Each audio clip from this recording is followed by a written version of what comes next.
Oh shit, I need to fix the friends thing. But anyways, hello Danger Noodles. I am here with some people. And we're gonna be rating some SCPs. But I do have an announcement. Well, technically two. Some people. Yeah. Yeah. Alright. I'm not sure if I'll go through Discord. But the first thing is someone decided to arrive early, and I wanna see if anyone can guess it. I think, considering my message in the Twitch, I think they know which one arrived early, and it wasn't me.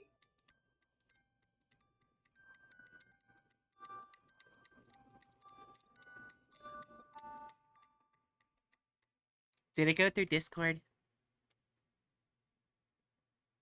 It, It went through wait, what? Oh, it didn't go through Discord. It didn't go through It's not going through Discord. The fuck? That's...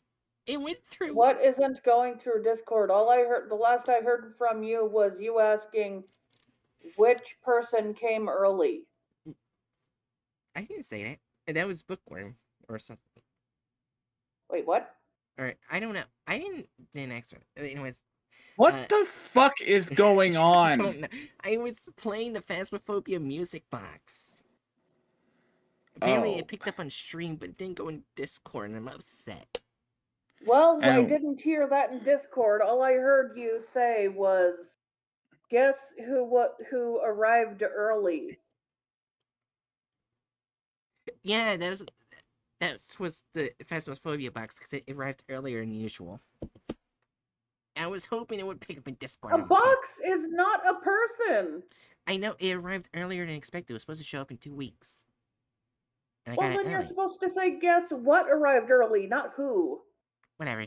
Anyways, the second announcement for the charity stream in April. Here, I am gonna do like $250. If you do get it to that part of the goal, you guys do choose what bird first son I have after I use as a PG2 bird for stream. correction, Feathersona. Shut up. But if you go to 300, if it does reach that goal, I'll do a sneak peek for the 2.0 model design that's going to be released in June. Mm-hmm. You'll get a sneak peek. You won't get to see it totally, but you will get a sneak peek. Hmm.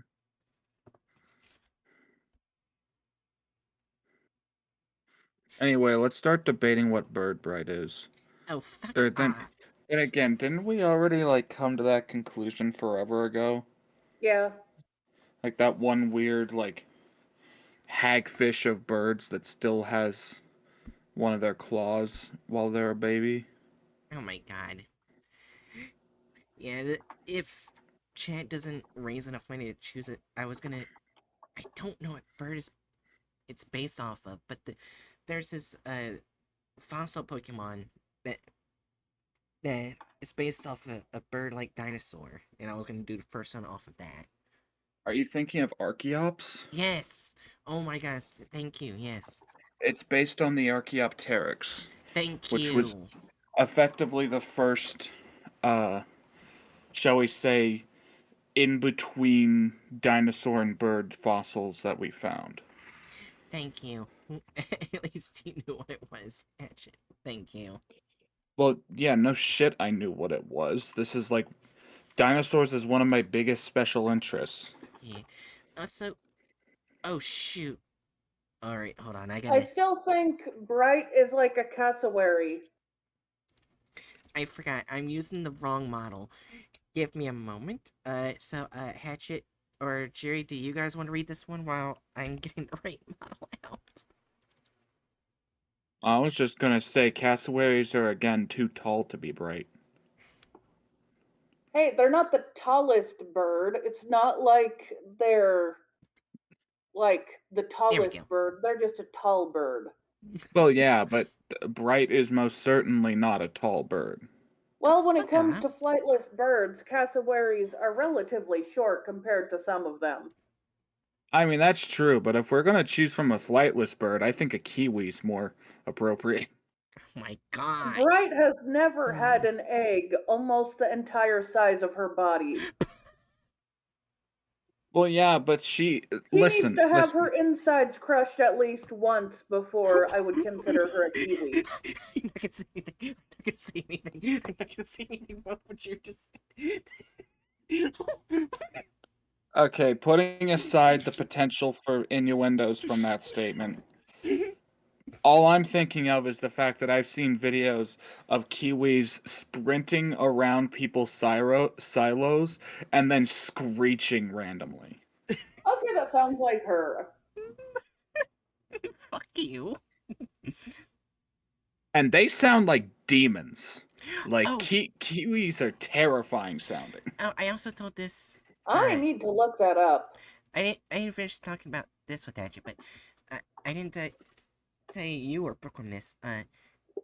It was decided that Safi, the doggo I helped, court case revealed to be in favor of Safi. Wait, what happened? You know, with the new husky. Yeah. Yeah, the court case sided with Safi, not with the owner. Good.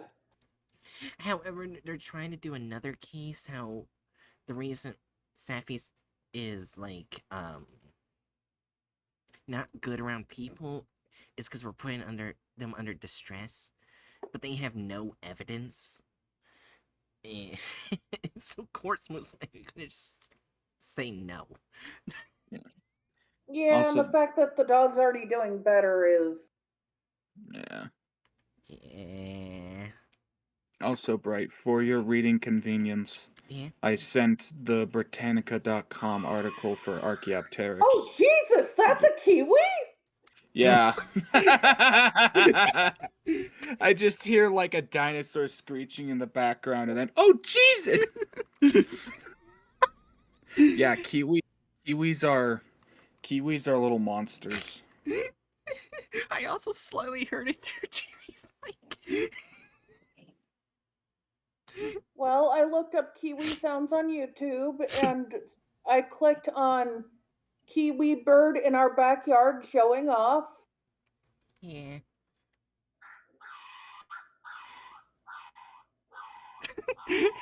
Yeah. Sort of like a dog. Yeah, like uh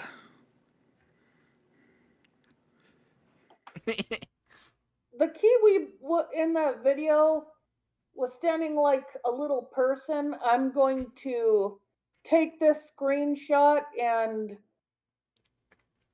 crop it Yeah. and Also, here's another thing. During Bookworm and Apollo, you guys probably don't notice, but Safi will be staying in the household under a roommate. Mainly because Busta is bursting them out of their shell. So Busta's technically their support animal. Busta's bursting. Shut up. You know Don't what know I what meant. the fuck that would mean. but yeah, look at that screenshot. You gotta admit that even how the kiwi stands is very Bright-esque. You were right, Hatchet. That Yeah. is her spirit animal. Kiwis are motherfucking cryptids. Yeah, also, who wants to read this SCP? Mainly because I don't want to read it, because fuck DJ Cactus. I'll read it. Just I'm gonna have to get a link to it. I was more interested in hearing the fuck did kiwis sound like for Hatchet to say they. Stop. Busta the therapy friend. Yes. Busta's everyone's support animal, pretty much. Wait, so kiwis have a cute sound and then they have the other sounds? Yeah. Yeah, so Jerry is reading this one? Yeah. I just need to grab the link first. It's in VC chat. Oh, is it? Yeah. Well, I already Yeah, went right, to you it sent it. manually. Right, delete that link. It's useless now. It's not useless. It's useless. Item number SCP-2464, Subject Class Keter, Special Containment Procedures, Restricted access to 2464-1 is to be maintained via 5 checkpoint stations, designated Area 2464-1 through 5, spaced roughly 5 kilometers apart from each other throughout the primary access tunnel. Access into Area 2464-5 is only to be granted to individuals with Level 4 clearance or the members of authorized exploration maintenance teams. Individuals who gain access past Area 2464-1 are to be contained, brought to Site 81 for examination, and subsequently administered Class D amnestics or terminated. The stone slab separating SCP-2464-1 from Area 2464-5 is to be kept in place at all times, except in the event of scheduled exploration or to provide maintenance to SCP-2464-4. Should SCP-2464-2 breach containment, preset charges along the main access tunnel of Site 2464 are to be detonated and the tunnel is to be collapsed. If SCP-2464-2 is to escape the collapsed tunnel, the on-site nuclear device is to be detonated below the current location of Provincial Site 81-2464. Maintenance of SCP-2464-4 is a primary concern in regards of continued containment of SCP-2464-2. Research into design and function of SCP-2464-4 is ongoing and should be considered the top priority. Under no circumstance, even during maintenance of SCP-2464-4, should SCP-2464-2 and SCP-2464-3 be disturbed in any way. Hey, Jerry. There's one thing I want to say right now. I'm not sure if you'll be interested, but recently they put a amnestic class guide, like what each amnestic class does, like the Class D, Class B, Class C. Oh! Yeah. Do you want to know what Class D is? I'm pretty sure I know, but I would like a link to that guide anyway. Yeah, sure. I mean, I can read what Class D is now, because Well, if you want, but I mainly want the link for later. yeah, I'm just gonna do it for people who don't know. Oh Yeah. yeah. Progressive retrograde is what Class D is. Class D amnestics are for the opposite of Class B's. They target the oldest memories first and work their way forward, the effects depending on the dosage. As this is a fairly niche application, Class D amnestics are rarely used, though they are by design more potent than their counterparts. It still requires an extremely high dosage to expunge a significant portion of a subject's life. As such, the risk of side effects is dangerously high. It should be noted that Class D amnestics only target explicit memories. Implicit memories, namely skills that the individual learned in their youth, will remain unaffected. That's what Class D amnestics are. I just realized I had my mic muted. That's okay. I had been mentioning I would like to hear that, and I was wondering why is Bright acting like no one said they want to hear it? Yeah. So I guess Hatchet, if you start reading and seeing Class amnestic, just let me know if you want to know what that is. Oh, hey. Yeah. Alright. You can continue now, Jerry. All right. Description: SCP-2464-1 is a temporal and spatial anomaly existing within Morris Limestone Mine, designated Provincial Site 81-2464, located near the town of Redacted, Indiana. Also, my voice definitely went fuck you just now. Okay. SCP-2464-1 is only accessible through the removal of a large stone slab that covers its only entrance, and other methods of attempting to access 2464-1 have proven unsuccessful. Cutting into the space where SCP-2464-1 should be located reveals only solid limestone.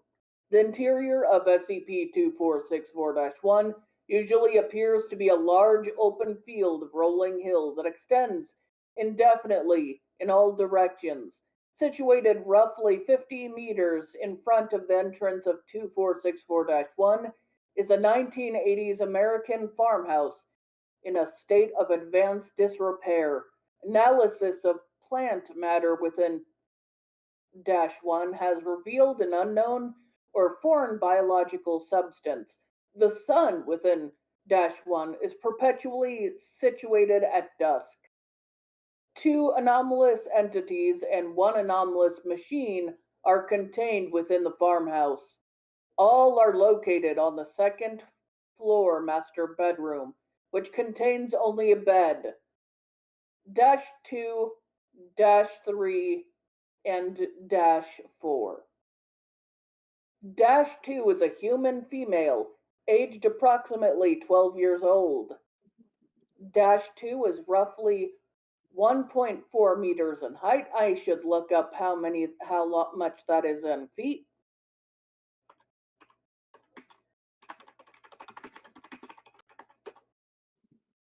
Okay, 4.5 feet. Technically, if we're rounding up, then it's 4.6 since it's 4.59. Well, if it's 4.5 feet, it would be 4'6", yeah. Yeah. Oh. Anyway, yes. They are 4.6 in height, with brown hair that appears to not have been cut for several years. That doesn't tell us how long it is. Eye color cannot currently be determined. Why? -2 is situated on a bed within the second floor master bedroom. They're perpetually open-mouthed, but otherwise unmoving and unresponsive, likely due to the effects of -3 and 4. 2 is held to the bed by shackles located on its wrist and ankles, although all are severely rusted. For more information on -2, please see Addendum 2464 2X. Is -2 the most dangerous one? Probably. Okay. -3 is the identical sister of -2. -3 suspended on the ceiling above 2 by a series of iron clasps around the knees, ankles, elbows, wrist, torso, and neck. 3 is similarly unresponsive, likely due to the effects of 4. 3 is extremely emaciated and constantly secretes a viscous black liquid through its mouth, which falls onto the open mouth of -2. Source of this liquid is currently unknown. Are they both fucking demons? Okay, let me read -4. Maybe they aren't evil. Maybe -2 and -3 are just, It's the you know what? 106 liquid. Sorry.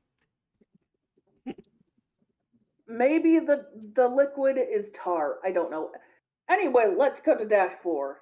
It is a machine believed to be designed and constructed by the late Michael Banning, a Foundation researcher from 1934 to 1975. It is situated within the second floor master bedroom against the north-facing wall. 4-4 consists of a main hump and a number of copper tubes which run up the wall towards -3. These tubes all enter -3 via copper access ports on the right side, just below the armpit. Additionally, a number of biological components have been discovered at various locations through the apparatus, although their purpose is currently unknown. The entirety of SCP-2464-4 is in a state of disrepair and subject of an ongoing attempt to fully restore the entire mechanism. I have a feeling bad things will happen if it breaks down. Anyway, the apparent purpose of Dash 4 is to extend the lifespan of Dash 3 by means of preventing Dash 3 from aging. While this process appears to have thus far been effective, the apparent side effect is the degeneration of the cell tissues of Dash 3, resulting in a number of cancers appearing throughout the body. While the rate of expansion in these cancers have been kept to a minimum by Dash 4 due to the machine's state of disrepair, current models predict Dash 4 will be unable to sustain its current processes for longer than an additional 10 years without repair, which will likely result in the expiration of Dash 3. Okay. We'll find out just how dangerous these two children are, I'm sure we will. Discovery 2464 was initially discovered during routine limestone cutting by Morris Limestone personnel, who reported that they had broken through the limestone shelf into a clearing on the other side. After the nature of Dash 1 was assessed, Foundation agents took control of the mine setup and set up Provisional Site 2464. After a thorough examination of the farmhouse within Dash 1, it became clear that the farmhouse was the home owned by Dr. Banning until it burned down in 1975. Upon entering the second floor master bedroom, Foundation. Did someone leave? Yeah, Derna popped out. Oh. Foundation personnel found SCP-2464-1 in a state of considerable disrepair. It was noted within the original Discovery report that although Dash 4 was experiencing several catastrophic malfunctions of critical components of its engineering, it did not give any indication that it was not performing its job as designated. Through attempts to repair SCP 2464-4, even when other considerable failures have occurred, Dash 4 has shown little sign of stopping at all.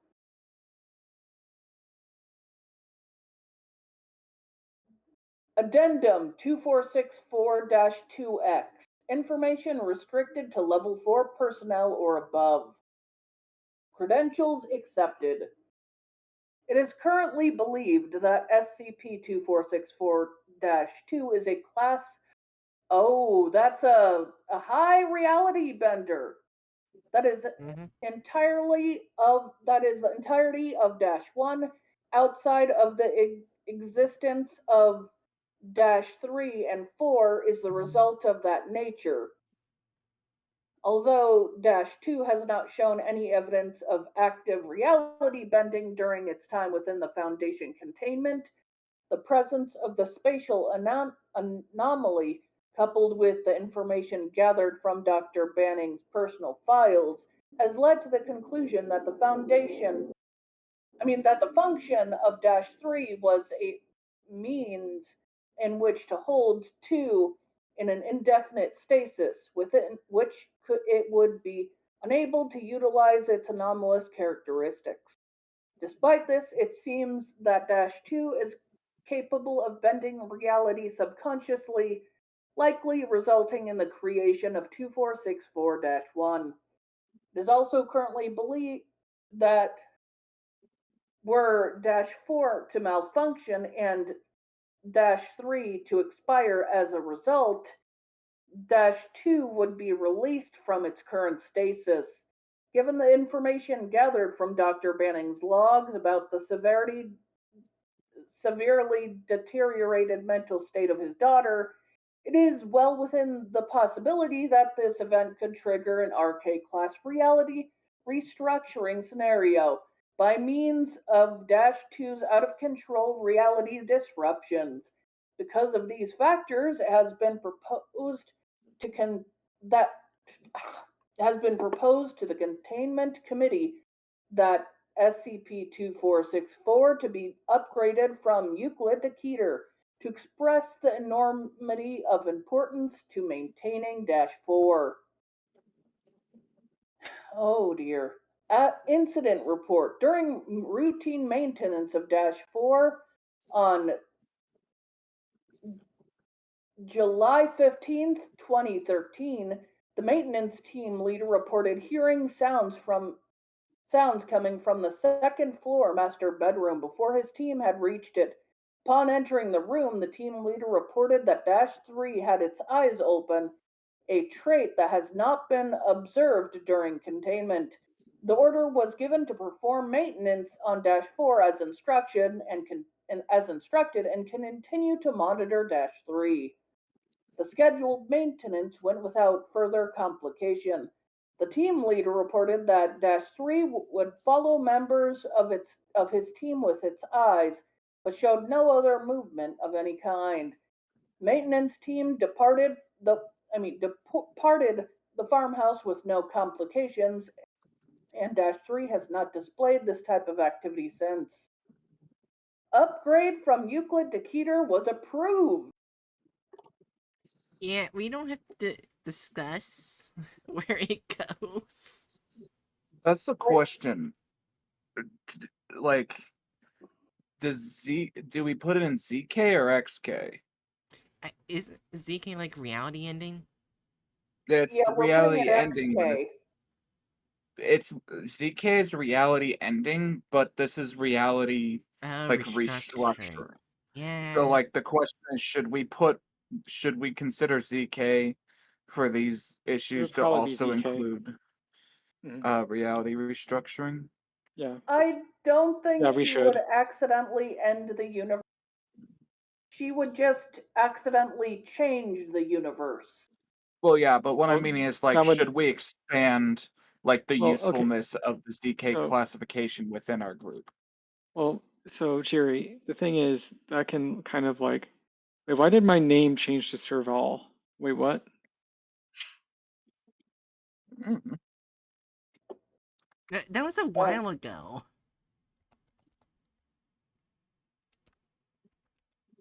Wait, when was it? A while ago. I think during the last SCP tier list. Oh, okay.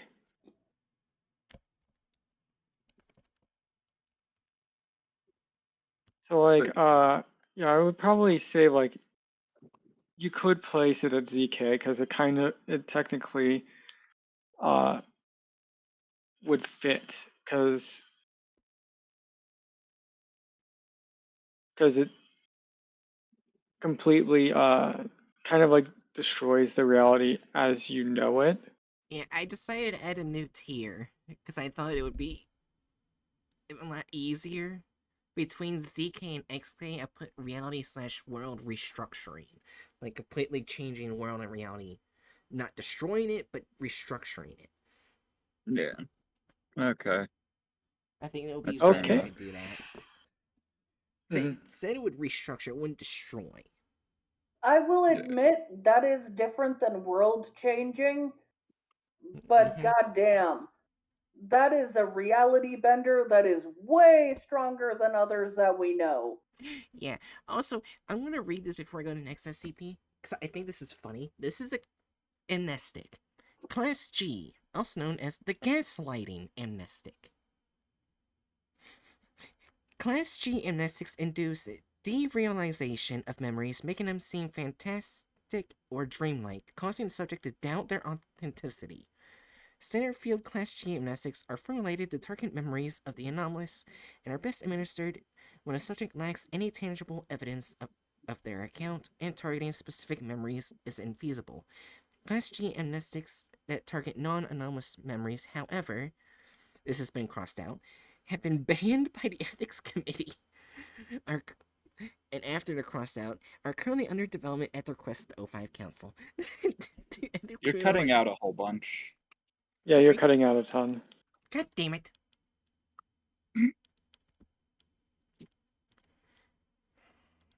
Alright. Was anything I said went through? Up until like the ethics committee part. Alright, yeah, the ethics committee part was cut out, and they said have been banned by the ethics committee, but after it being cut out, class are currently under development at the request of the O5 Council. Oh yeah, AKA. Brett, you're gonna have to start screen sharing again, by the way. Alright. Yeah.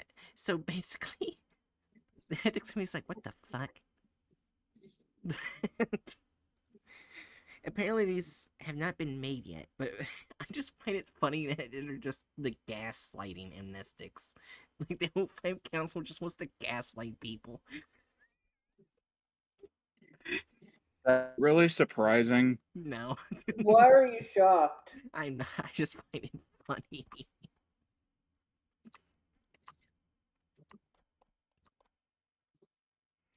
Yeah, alright. So let's see. Oh! Oh sweet, the picture I have is exactly of in the article. Alright, so this one is a sum greater than its parts. That's its nickname. 2467. And it doesn't seem all that long. If someone else. Oh, wait, never mind. Well, it's still not that long with the document. Would anyone else want to read it, or do you want me to read it? You can go ahead and read it. Okay.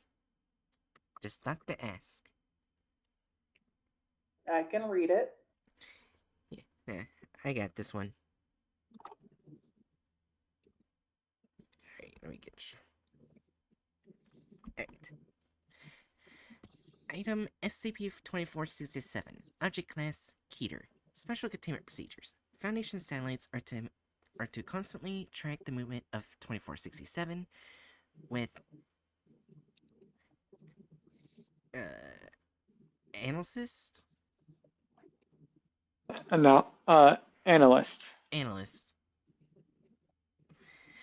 In programs predicting the movements of the object, with plants and meteorological bureau to divert. Wait, where was that again? I just want to make sure I got it right. Oh wait, right there. Analyst. Yeah, with analysts and programs. Yeah. Yeah. Anyways, meteorological bureau to divert traffic from areas likely to be visited by 2467. In addition, the SCPS Sunderland, a firmly armed Legend-class cutter, will be dispatched to patrol areas where 2467 is likely to come into contact with other vessels. SCPS Sunderland is to be equipped with a minimum of 2 rigged bottom motor lifeboats to aid in rescue of survivors of encounters with 2467, along with high-impact naval weaponry to aid in discouraging the object from attacking civilian, merchant, and military vessels. Absolutely no aircraft is to be deployed in Area 2467's area of operation due to the severe weather phenomena associated with it. Where possible, waste dumped by 2467 is to be collected by Foundation watercraft and taken to the nearest Foundation research site for study. A disinformation campaign is to be run following a boarding and or abduction event. Typical explanations to be provided include user error, sinking via rough seas or rogue waves, mutiny, and pirate encounters. Amnestics are to be administered to any and all survivors and witnesses of 2467 and its activities. Description: SCP-2467 is a large, ocean-going ship approximately 300 meters in length and 45 meters in width, bearing the name plate DV Toluca. Research personnel have been unable to find any record of a ship matching the Toluca's description that has been registered to any port in the last 138 years. Of note is that components of 2467 come from a wide variety of other seacraft, including some such as flying bridge dating back to at least the 1700s, along with the various naval weapons which operate autonomously. It primarily travels in deep water and searches for other vessels in an effort to abduct crew and appropriate cargo before leaving the vessel adrift. Weather patterns in a 5-kilometer radius of 2467 consistently display adverse and at times violent conditions regardless of and often in direct contrast to the given ocean state at the time. Observation has shown near constant moderate rainstorms and thick fog in the areas surrounding 2467, accompanied by moderate to strong winds and slightly rough waters. In addition to rain, wind, and fog detailed above, winds have been shown to reach speeds of over 125 kilometers per hour, the waves reaching at an average peak height of 25 meters when attempting to disable another ship. It should be noted that there are outliers such as a 42-meter high wave recorded on February 20th, 1958. First footnote is believed to have been a combination of 2467's weather-altering effects and a rough sea state at the time. Second footnote, this is the only known instance of 2467 successfully bringing down a low-flying aircraft. Whirlpools of varying severity have been also spotted appearing in the bogue wake of 2467 on multiple occasions. 2467 is operated by a maintenance crew corresponding to approximately 75 individuals abducted from other vessels encountered by the object. Observance has shown that those on board 2467 tend to adapt the stress of their abduction and behave in a manner described as cheerful within a short time frame following abduction. This is believed to be a form of mind-affecting anomaly, as shown by any person coming into contact or close proximity with 2467 for an extended period of time, 3 to 10 days depending on the individual, coming to believe that 2467 is correct in its actions and will gain a strong desire or obsession towards aiding it however possible. Gradually, this causes a degenerative condition in the brain of the person to the point where the individual loses any semblance of independent thought at approximately 4 to 5 months after initial contact. Roughly every 40 days, SCP-2467 dumps a large amount of waste bundled into a net out of Avery reports in the ship. Waste materials tend to be composed of damaged or worn ship components and tools, along with food scraps, empty bottles, clothing, scrap metal, fuel waste, and human cadavers. Addendum 2467-01. Following Incident 2467-12, Foundation personnel recovering waste materials deposited by 2467 are to work in teams of 6 with a minimum of 2 personnel to monitor the water for approaching sharks and other marine carnivores. Footnote 3, presumably attracted towards 2467 due to its frequent dumping of edible material and cadavers. Addendum 2467-02. Known vessels currently incorporated into 2467. Footnote 4. Various sections of 2467 have not yet been matched to known watercraft, given that a ghost ship is typically discovered once every 2 years. Efforts are being made to determine just how many of these can be attributed to 2467. Alright, vessel name, Toluca. Description, 16th century ship of the line. Date reported missing / recovered, October 27th, 1745. Explanation of disappearance, commandeered and presumed sunk by pirates. First integrated 2467, flying bridge, 20 cannons. Right. Vessel name, CV Seabird. Description, it is a merchant brig, discovered / recovered in February 8th, 1750. Crew was taken by pirates. Parts integrated were at anchor in various timbers. The HMS Herulix? Rooks. Herux? Alright. Rooks. I don't know. Yeah, is a 22-gun privateer brig, reported missing / recovered in April 14th, 1806. It was lost at sea and parts integrated with 7 cannons. The HMS Juno, a 26-gun frigate. Frigate? Huh. Yeah. Oh, Frigate. frigate. Yeah. Okay. Oh, Alright. March Yeah, 12th. it's a kind of ship. Yeah. Yeah. On March 12th, 1880, sunk by a rogue wave. First integrated 3 cannons and sails. The SS Rorata, a 150-meter steamship, on July 26, 1909, sunk in a storm. 2 parts integrated, 2 masts Whoa. in hull.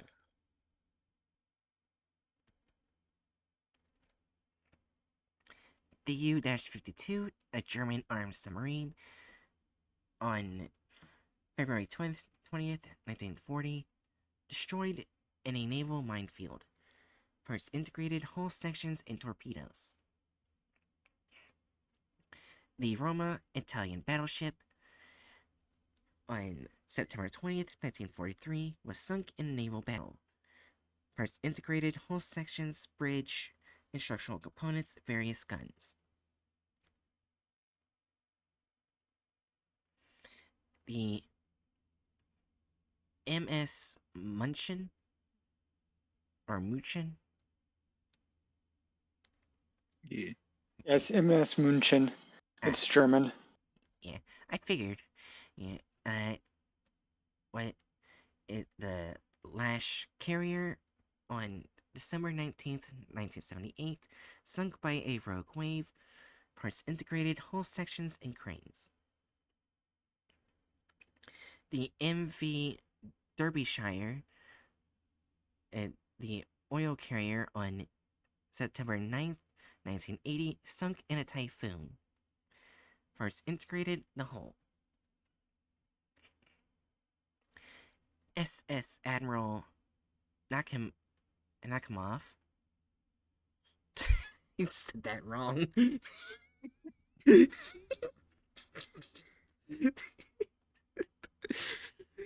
I said that so. The SS Admiral Nakhimov. I mean, that doesn't look too wrong. I thought I was saying it wrong because it sounds like I'm just saying the admiral was knocked off. What does it say? Let me see. Where? Right here. Nakimov. Nakimov, yeah. Oh. Okay. Yeah, is the ocean liner on February 20th, 1989, collided with another vessel.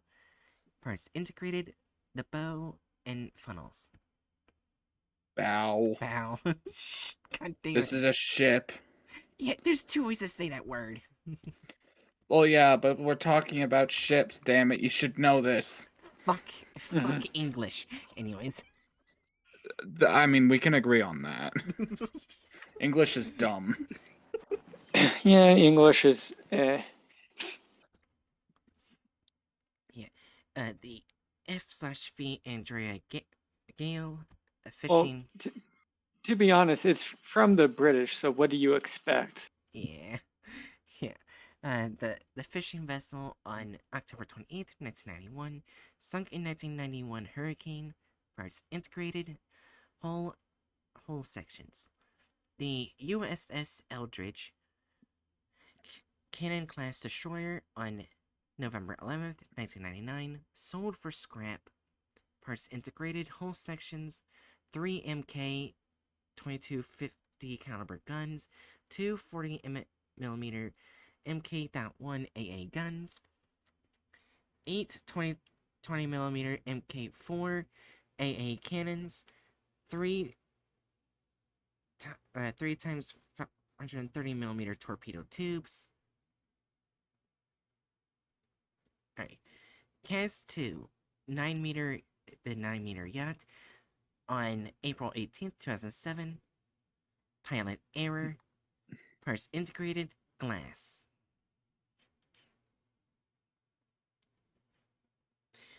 The Sakapis P-77, the guided missile destroyer, on September 24th, 2011, was decommissioned. Parts integrated. 76mm gun, 40mm gun, 4 times millimeter 38 exoset launchers, and hull sections. Addendum 2467-03. Recent observation has shown a hull section identified as having originated on the SS Edmund Fitzgerald, which disappeared on Lake Superior on November 10th, 1975. Investigation into how 2467 reached the Edmund Fitzgerald despite its location in an inland lake is ongoing.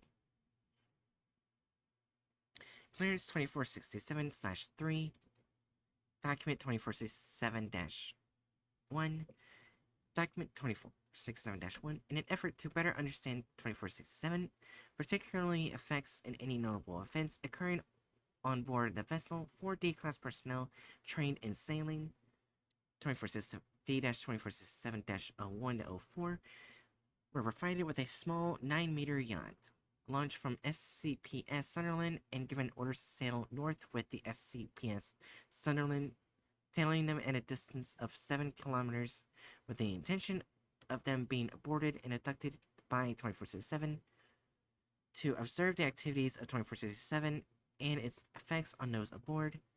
Footnote 5 is dubbed the SCPS Droida. Okay, then I'm a kaiju. Thank you for the sub, Sanjia. Each D-class was fitted with a helmet-mounted waterproof video camera, equipped with a flotation device, and an external battery pack, rendering it capable of recording uninterrupted for up to 3 months. Footage captured was streamed directly to the SCPS Sunderland's observational department. Note, due to the length of this test, extraneous and inconsequential events and details have been redacted for brevity. You corrected yourself that time. Good job. Yep. October 12th, 2000 redacted. 10:25 a.m. SCPS Droida is successfully launched from the Sunderland and proceeds north. Progress in test number 2467-1 continues without incident or notable activity for 5 days. October 17th, 2000 redacted. At 2:29 a.m., both SCPS Droida and SCPS Sunderland make visual contact with 2467 to the northwest.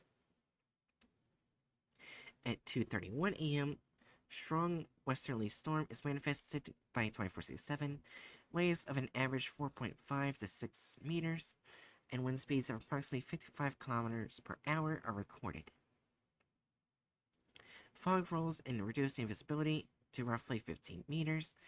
2467 sounds its foghorn, and D-class cameras show blue lights at the location of the vessel. D-2467-04 deploys fenders. At 2:39 a.m., 2467 approaches the SCPS Droida. Upon sight of 2467's weaponry, D-2467-01 turns the vessel 180 and attempts to retreat from 2467. At 2:40 a.m., SCPS Droida ordered to turn and approach 2467. D-01 fails to comply. Also at 2:40 a.m., 2467 fires harpoons at SCPS Droida, fatally injuring D-02 and drawing a Droida into its hull. A boarding party consisting of 5 crew boards the Droida and attempts to abduct the surviving D-class personnel, resulting in termination of D-1, D-1 and D-4, and one unidentified male from the boarding party. At 2:48 a.m., D-3 boards 2467 and is handed a chisel by an unidentified crew member and told to scrape rust from some parts under the threat of physical violence. D-3 complies.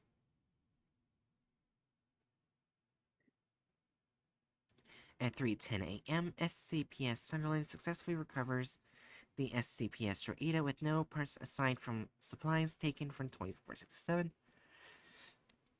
leading Foundation personnel to believe it had recently boarded and cannibalized parts from another as of yet unknown vessel.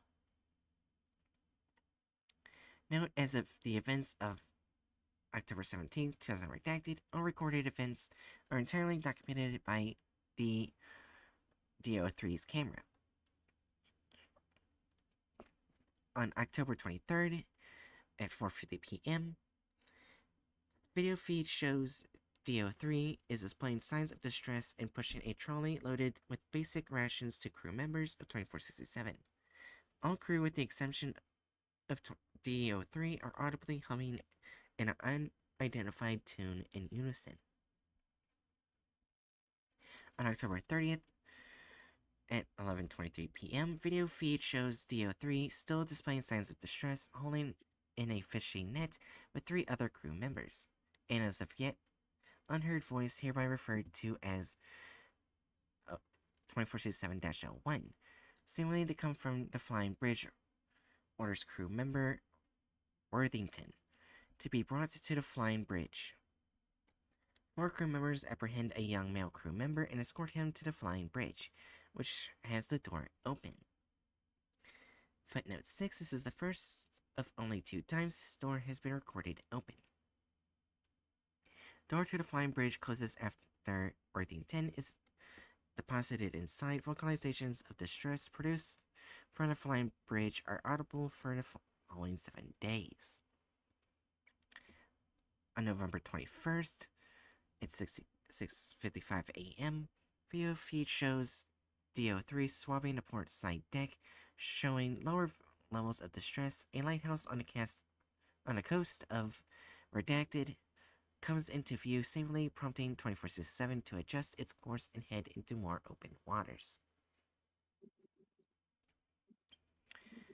On November 30th, at 12:47 a.m., video feed shows that DO3 is still showing distress, but is no longer requiring guidance by other crew and undertaking tasks on the ship. DO3 is securing hatches on the deck when a crew member looks onto the starboard bow, spotting a fishing ship identified as the Grendel.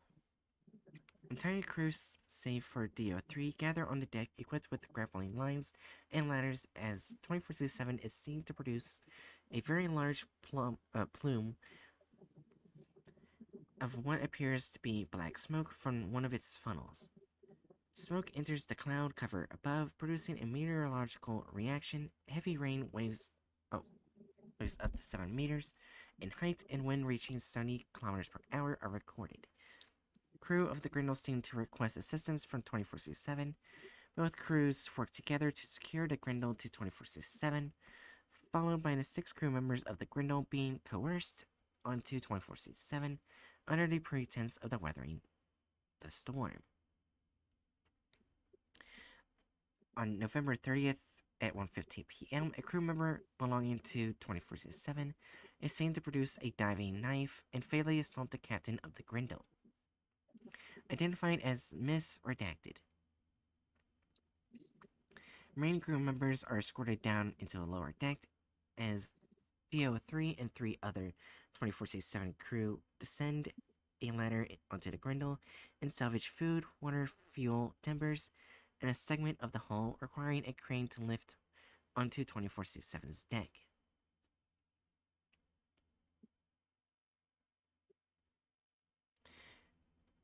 December 9th at 3:22 p.m., video feed shows that DO3 is showing minimum signs of distress, laughing at an anecdote told by one of 24/7's crew. As she sweeps the deck, DO3 then hands her broom to another crew member and approaches a captive crew member of the Grendel. Footnote 8, identified as Mr. Redacted. It addresses them as they work, leading to a brief dialogue transcript as follows. DO3. Just jump off now before it changes you. There's a big ship following. They might help you. What? What do you mean? A song gets in your head, makes you happy, makes it so you want to stay. Okay, I'll jump. But you come with me. We can both escape. On December 9th at 3:26 p.m., DO3 disregards Redacted and returns to work. Note, Redacted was recovered by the SCP Sunderland approximately 20 minutes later and held for examination for a period of 6 weeks. You're cutting out a whole bunch. God damn it, Discord! Yeah. Okay, so that's just Discord being Instead, fucking Discord. instead of doing that, you might try going into your settings and just like reconnecting it, your like mics and stuff, like through it, if and see if that Alright. helps. Give me a moment.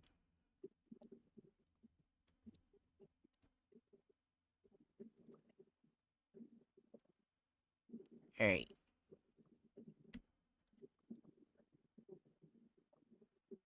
Alright. Alright, anyways. Note, Redacted was recovered from the SCP Sunderland approximately 20 minutes later and held for examination for a period of 6 weeks before being administered amnestics and returned to their family. On December 15th, at 6:13 p.m., video feed shows that DO3 no longer displays any sign of distress and now hums with the crew of 2467. On December 18th, 8:05 a.m., 2467-01 orders Smith and Chi to report to the refuse center. Video feed shows two heavily malnourished men, crew members known to be present prior to the abduction of DO3, enter a lower deck. They are no longer seen at any point of DO3's video feed or during observation by the SCPS Sunderland. On December 26, 11:19 a.m., 2467-01 is heard ordering the crew to deliver 24 DO3 to the flying bridge. Video feed confirms DO3 is once again displaying severe distress and attempting to exit 2467 with haste.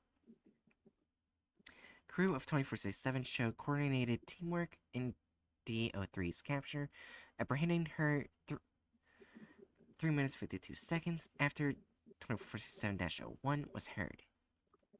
Crew escorts DO3 to the flying bridge, with the video feed showing the door swinging open autonomously. A second recorded instance of this occurring.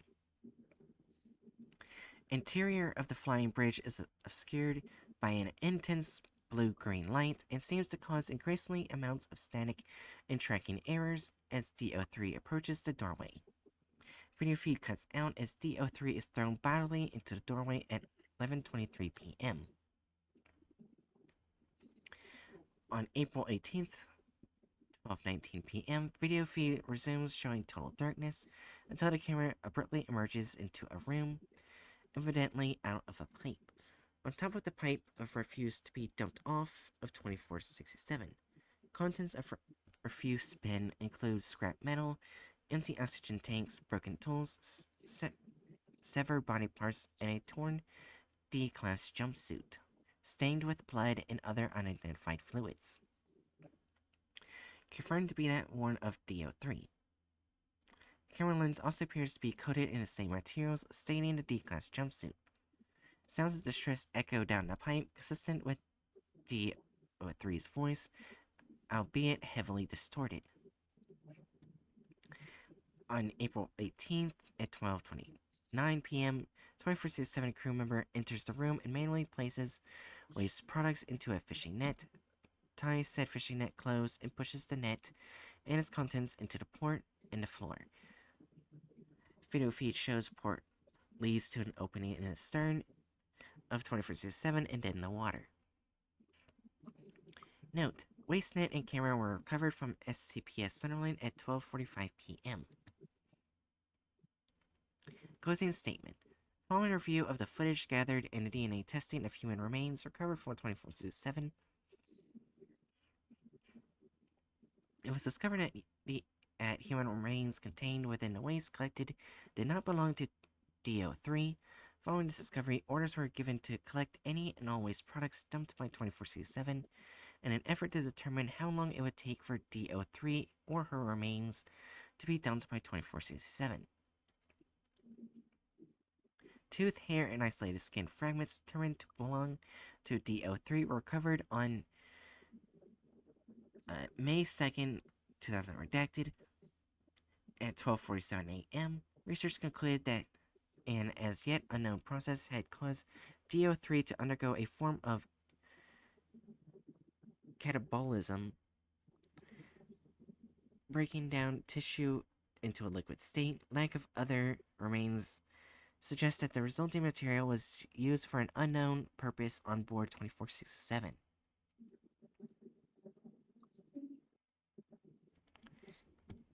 So I'm guessing certain groups only text people in boats. Yeah.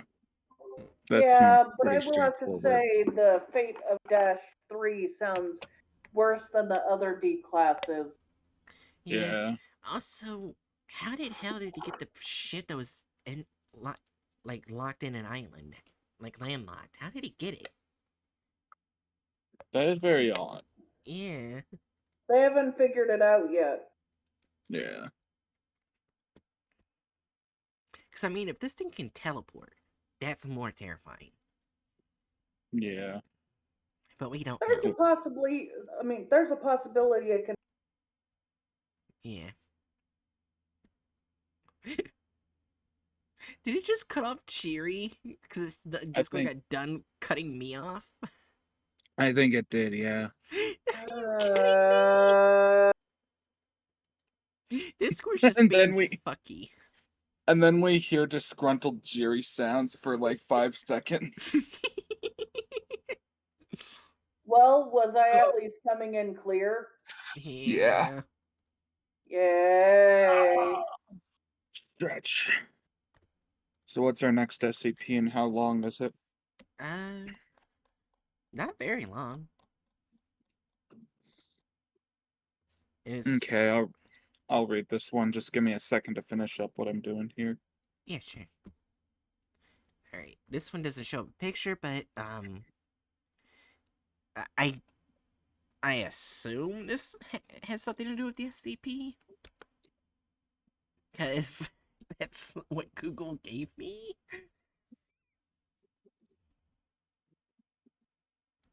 Let's see this. Yeah, and this SCP is nicknamed Wounded Child. Oh. Oh wait, I might know what this I might know what this SCP is.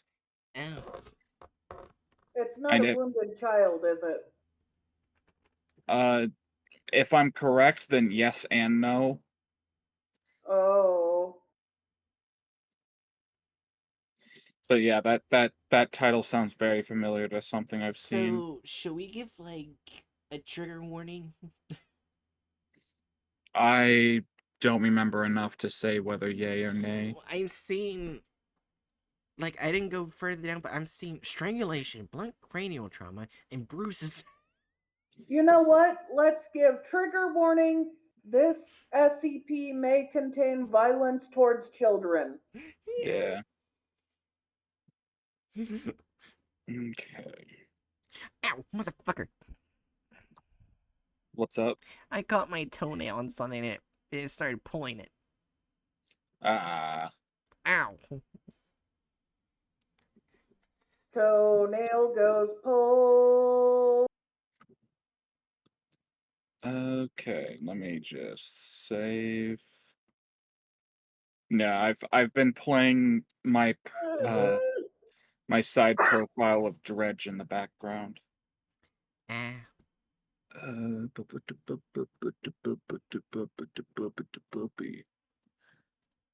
Okay, so SCP 2468. yep. Oh, that's right. We're doing series, not numerical order. I was about to say, wait, what the fuck? We're in the 6,000s.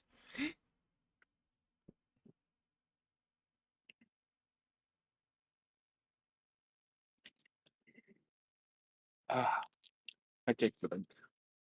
Yeah.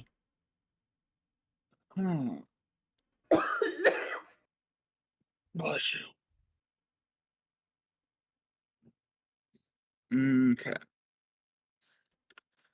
Item number SCP-2468. Object class Keter. No shit.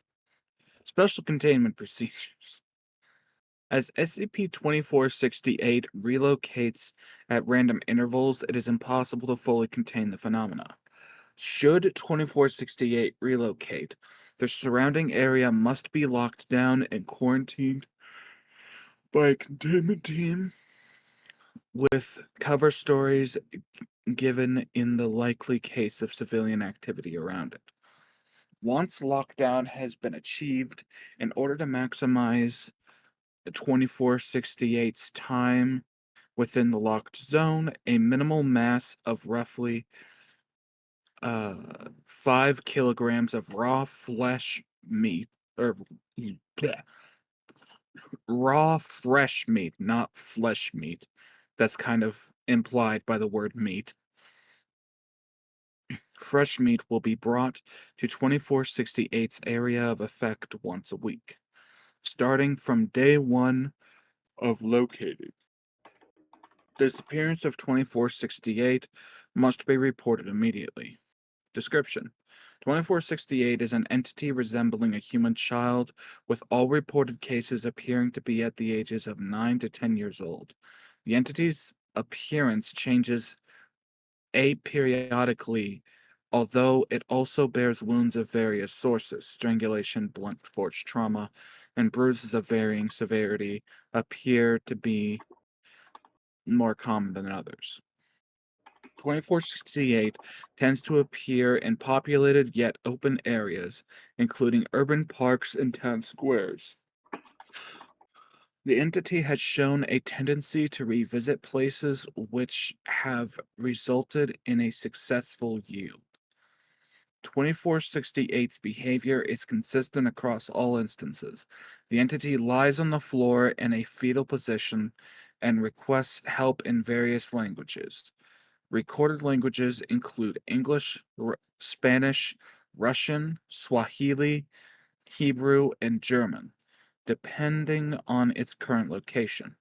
Upon reaching a distance of 35 centimeters from 2468, organic objects are lifted by an unknown force to a height of approximately 2 meters and dematerialize completely. Along with 2468, the entity returns to the area after roughly 2 minutes. In the time between 2468's disappearance and its return, no anomalous qualities are found in the area it is located in. Testing has shown that 2468 disables all electronic devices, including GPS trackers and wireless cameras. Huh. Retrieved electronics have shown signs of water damage, even in waterproof objects. Uh, 2468 has been responsible for the disappearance of 16 individuals so far. Out of those, 4 have returned. All 4 subjects were reported to have a mass of roughly 55 kilograms or less prior to appearance. All subjects were found in a catatonic state, and 2 expired prior to questioning. Although seemingly intended to capture humans.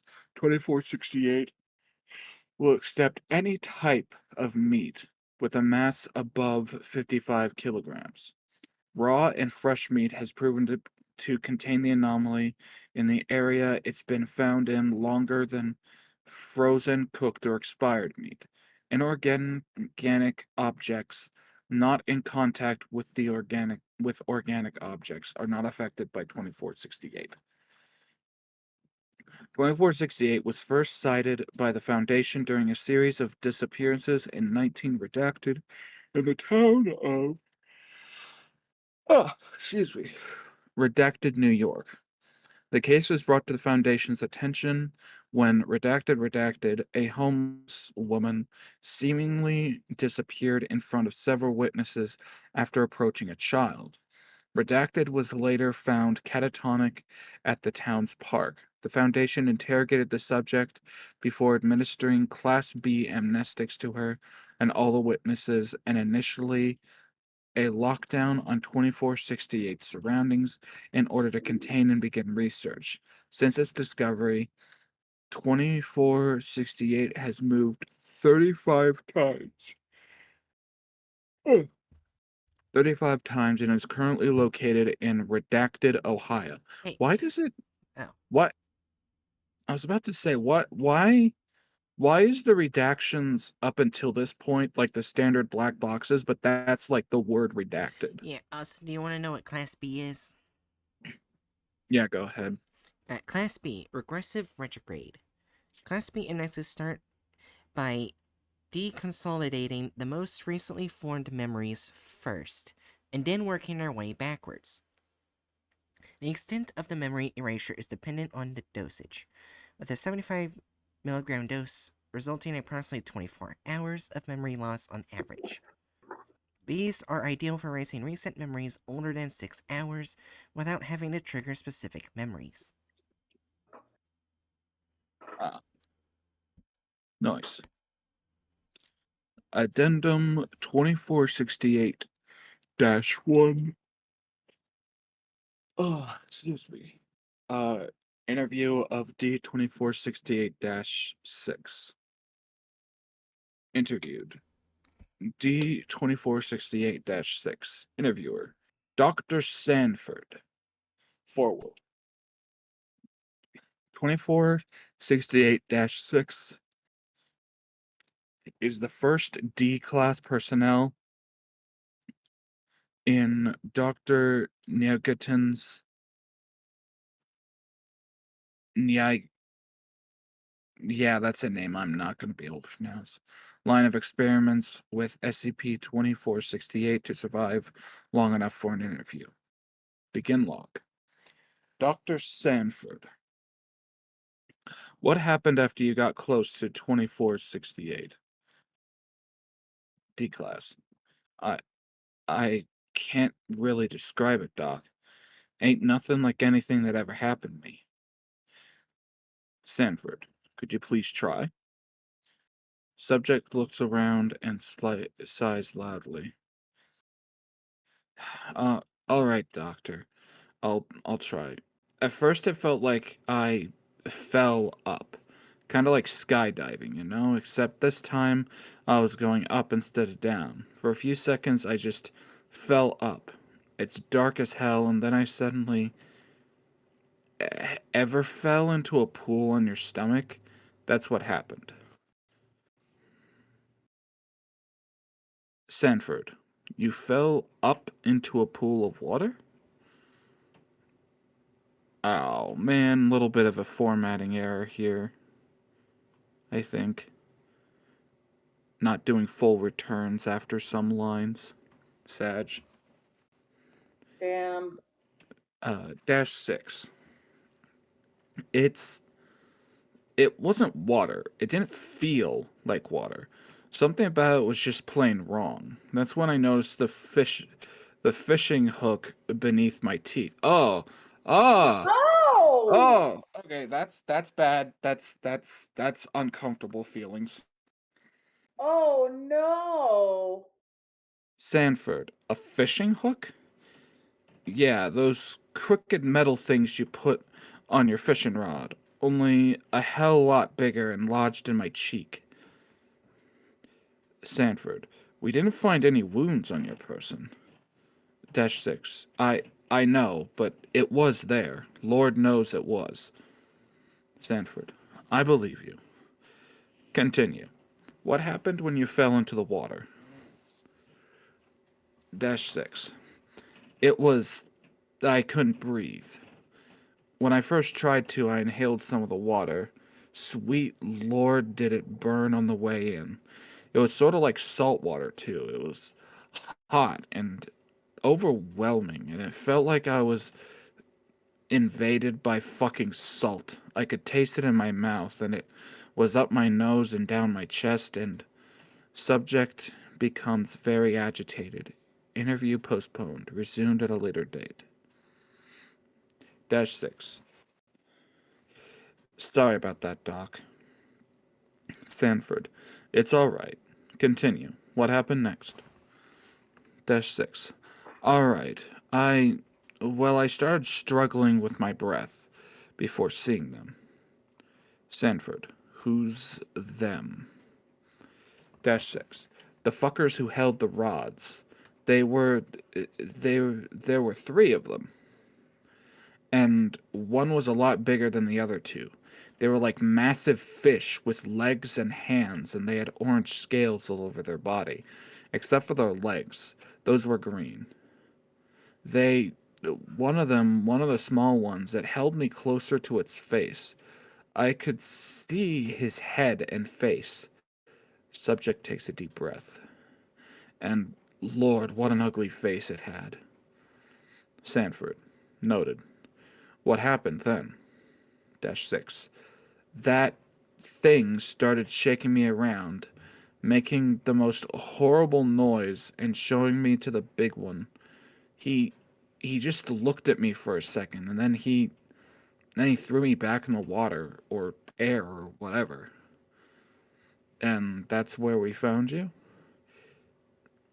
Dash 6. Yeah. Next thing I know, I'm coughing my lungs out and one of you guys rushes to my aid. Sanford. Understood. Will that be all? Dash 6.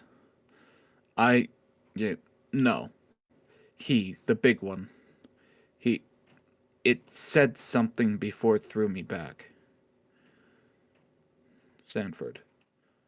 What'd he say? Dash 6. It ain't got no meat on it. Closing statement. Dash 6 was retained for further questioning. Very, very interesting. I will attempt to make contact with these entities. Dr. Niaoyan. I hope I'm pronouncing that right. I'm probably not. Addendum 2468-2. Following the No, it's interview... Dr. Nugent. Nugent? Okay. Wait, I'm trying to remember. Sorry. Nguyen. Uh, yeah, Nguyen. Nguyen? Okay. Yeah. It's Vietnamese. Okay. Silent G. Okay.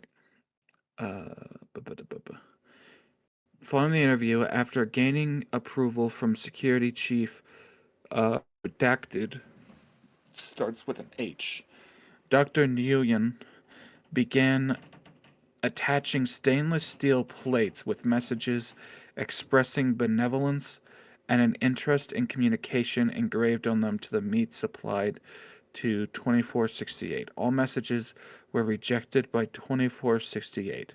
After 3 rejected messages, the entity relocated to its current position. Dr. Nguyen was forbidden from sending more messages this way. There's also a certain group. Yeah, so yeah, this one's certain group, but uh I I was actually incorrect about remembering this one. I was thinking of a different one.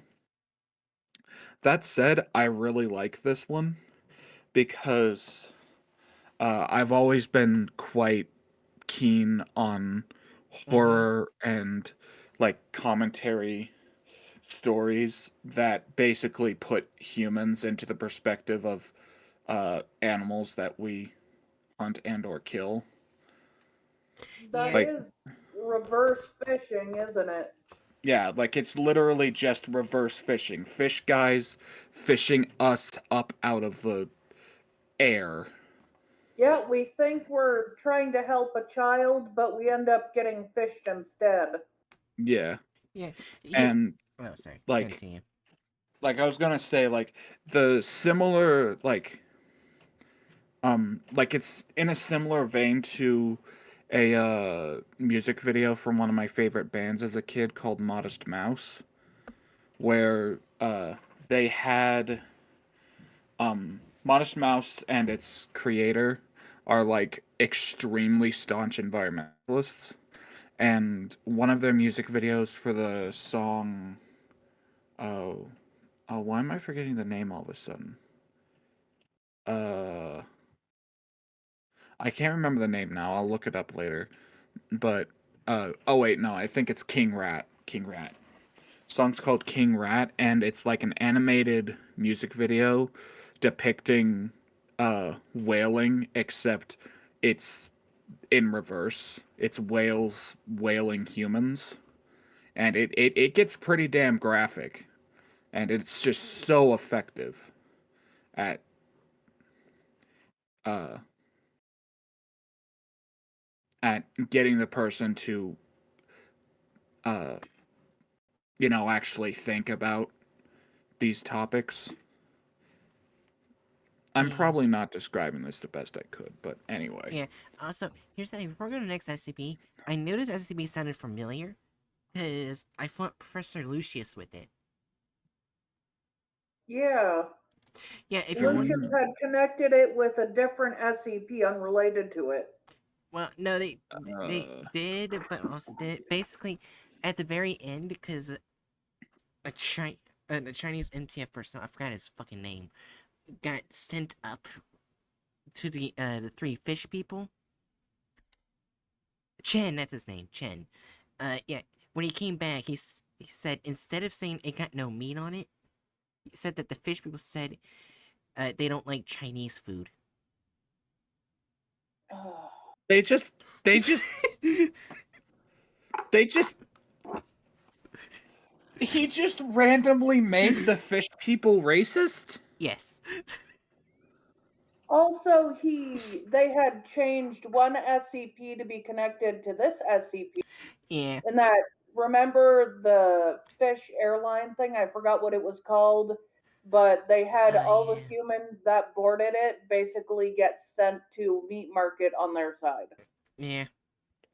Why the fuck would these extra dimensional fish people know what China is?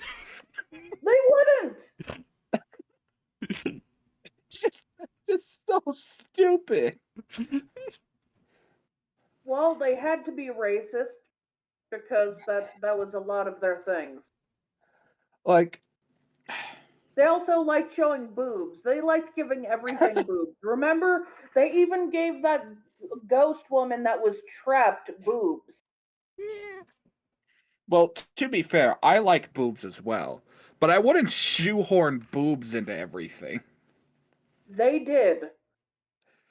But yeah, it's just like, what the, like, when you're so aggressively trying to make something bigoted that you just completely ruin what you're looking at, like, what's the goddamn point anymore? So here's the thing. I already know where to put this next SCP because the first sentence in the description, SCP-24/7 is a specific existential entity or a perceptive element, which is objectively an initial manifestation of a ZK class scenario. Oh, well, okay. Should we just put it there and move on?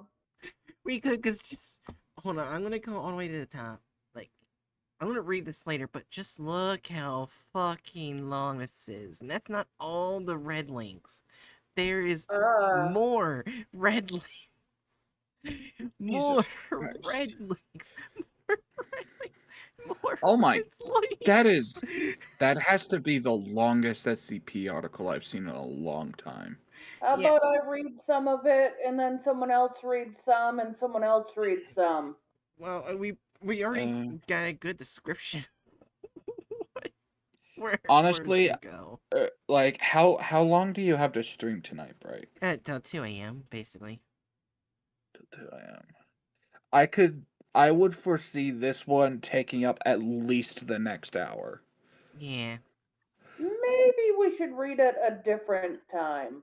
Yeah, that's what I was thinking. We Like, can put it like for the yeah, next SCP Trails stream, we can basically have it at the beginning, but we can already yeah, put it exactly where it is gonna go. We'll come back to it, yeah, but we know we're gonna put it in. It's right there because yeah. Like it's either gonna be ZK class or reality restructuring. yeah, and it was called the Void Singularity. That does sound interesting, but yeah, that's a long motherfucker. Yeah, I Alright, didn't think it would be that long. Anyways, next is Wait, one of the one right under it in that list yeah. was the Slay Dragon. Oh wait, no, it's not right under it, but one of those on the list is Slay Dragon Save City. Yeah. I like that. Run, Aderna. Run! I got out of that cookie. I'm pretty sure it's a fortune cookie SCP, but that is funny. That's the fortune.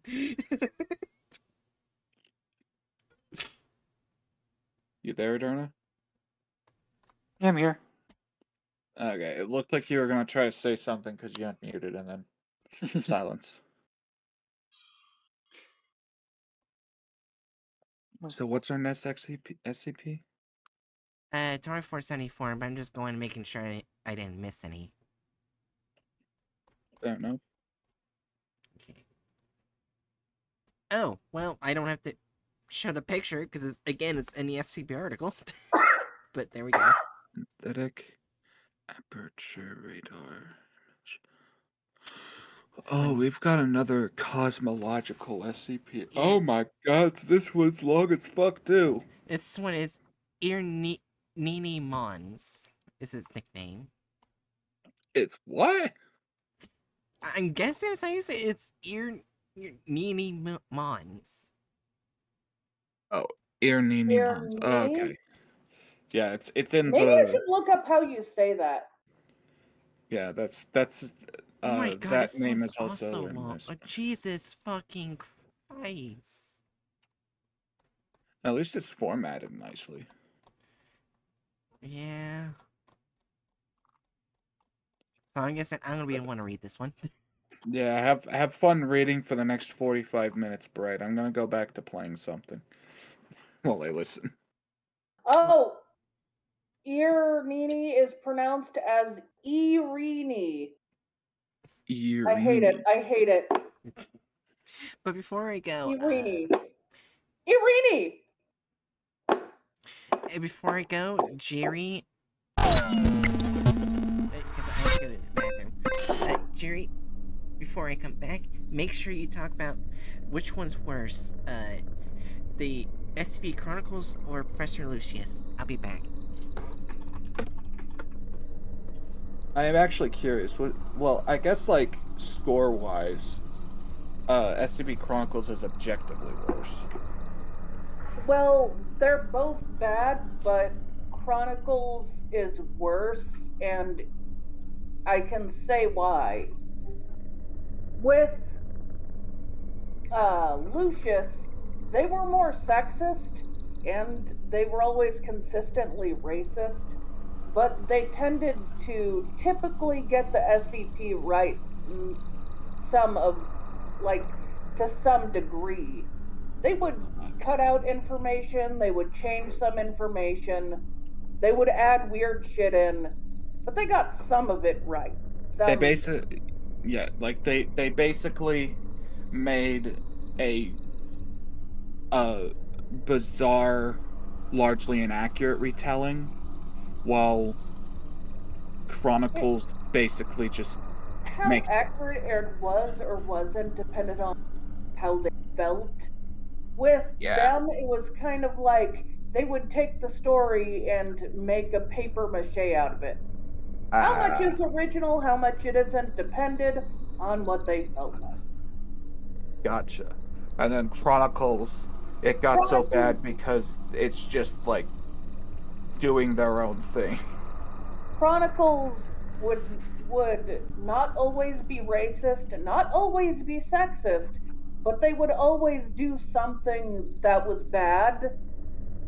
It could be historical inaccuracies, it could be sexism, it could be racism, it could be like wiping out an indigenous people that is technically not a race that exists. It could be making the SCP itself American instead of the place it was from originally. Yeah. It was more colorful with the ways it was hateful and inaccurate. It was more colorful with its bigotry. Yes, it was more colorful with its bigotry. If you even added bigotry you wouldn't know that you could add. Like, when it took the doorman and removed its skin so they could act as racist against black people as possible. Yeah, Because, like oh, look, the skin tone isn't there anymore. We can act like it's the most evil black men race ever now. yeah, like the really subtle shit. It's not which is subtle.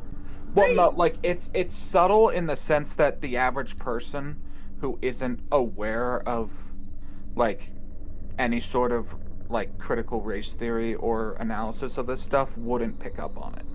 They were so racist against the doorman. I am surprised they didn't have him eating fried chicken, watermelon, and drinking alcohol. Yeah. Yeah. Also, I'm surprised you didn't talk about 106 video. Let's not talk about 106. Uh, Unless you want to, because I don't want to think about it. But Now. since you brought it up, why don't you do it? They And made now it sounds like you're not talking. here, quick distraction. Hey, remember when they made the 173 video like super anti-Latino? Oh. Also, hi Apollo. Hey, Apollo. I just sat here and listened to all of that. You know what, right? As punishment, you to tell them about.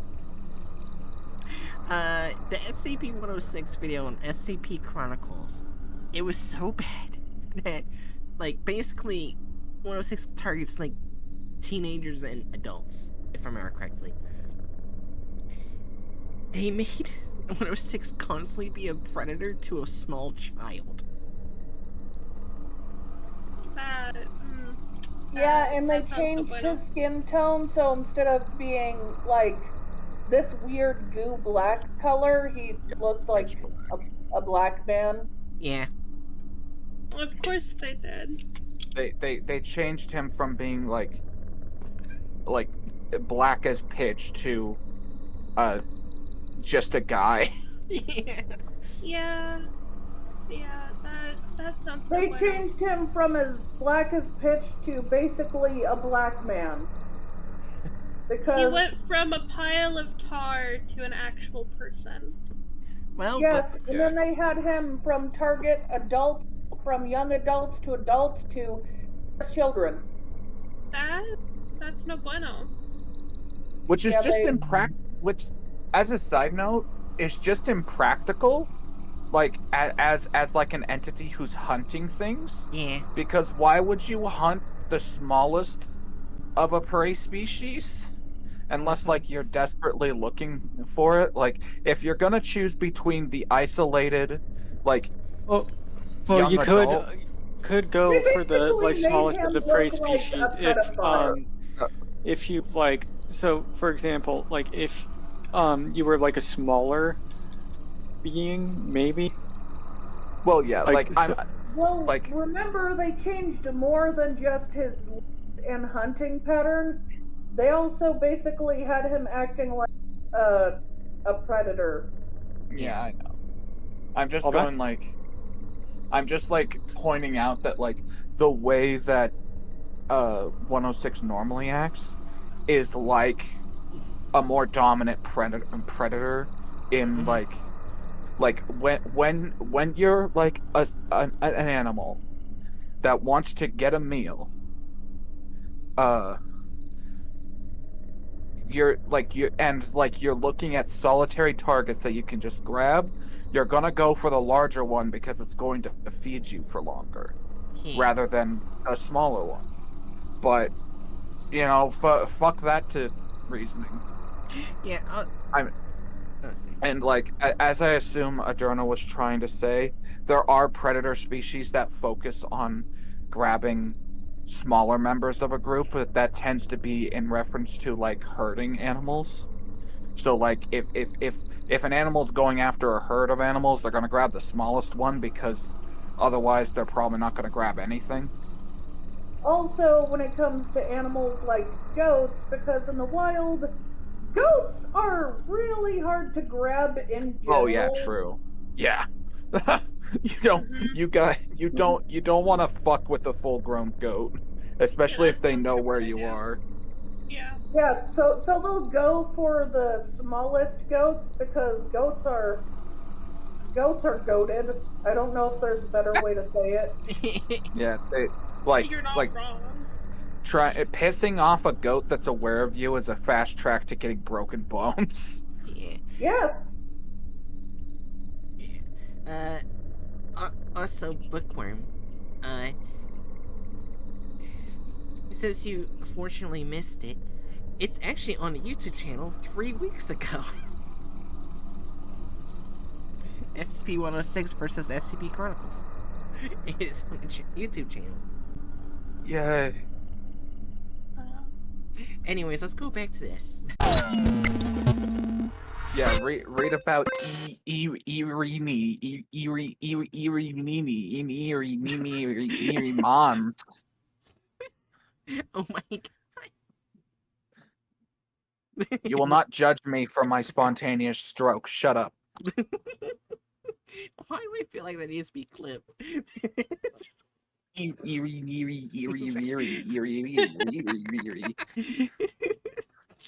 Look, we all think it's pronounced weird, okay? It makes it sound like you're trying to say kiwi. Anyway,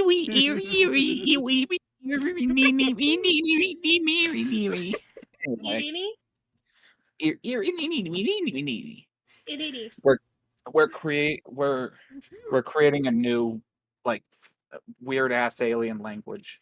You're creating a YouTube poop. Oh, I don't want to be a YouTube poop. Why would you say that? Irene. Anyways, I should now continue the SCP. Hades 2 is too loud. Oh my god. Anyways, item SCP-2474. Object class Keter. Special containment procedures. All electronic communications originating from the Divine Unity 3 space station are to be monitored for signs of influence by 2474. Any missions in the vicinity of Venus undertaken by international space agencies, non-profit Sortia or Sortia, or private interplanetary firms are to be investigated for the potential of encountering 2474, especially those likely to generate data concerning the northern hemisphere of the planet.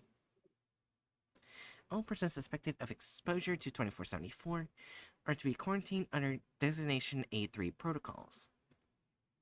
Contact with research subjects and personnel exposed to 2474 is limited exclusively to the Manu 13 system. Due to the high risk of exposure resulting from the new Shamhala colonization expedition, operatives from Mobile Task Force Row 19, Cytherians, have been placed as part of the first 1,000 group of specialist tests with establishing a full base of operations in the Phoenician atmosphere. 20th Row 19 is scheduled to conduct an exploratory mission.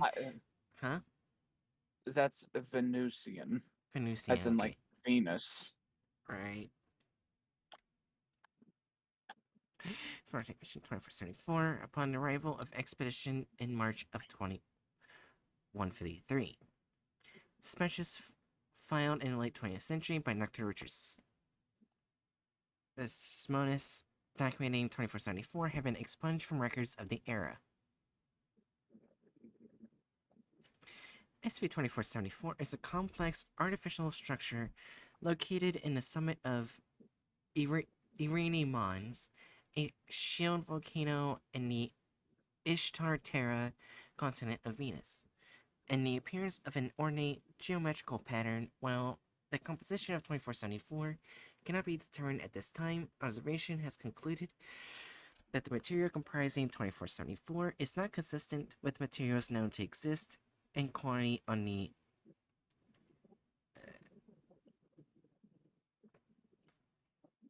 fuck, I forgot I said that. Venusian. Venusian. Venusian surface. The height of the structure making up 2474 averages at 6.8 meters, with a variance between 2.6 meters to 18.3 meters. The anomaly spans an approximate area of 30 kilometers squared, occupying the highest reaches of Irene Mons. Description truncated for reader protection. That's pronounced truncated. By the way. Truncated. Alright. SCP-2474 is a Destination 8-3 Indirect Observation Cognito Hazard. The first known human exposed to the anomaly was Dr. Richard Simonis,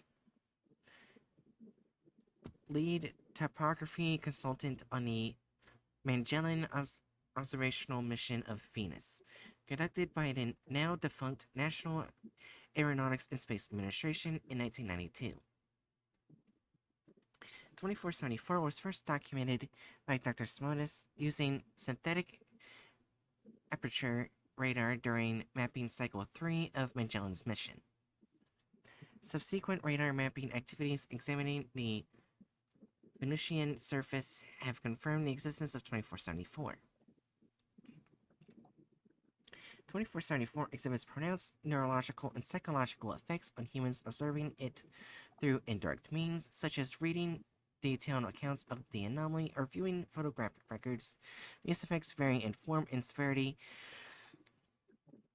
as evidenced by Incident 2474.1. 2474 is believed to be inhabited by a previously undocumented species of entities. The precise nature of these entities is unknown. Based on records of Incident 2474.1 and subsequent events, these entities are presumed to be hostile until further notice.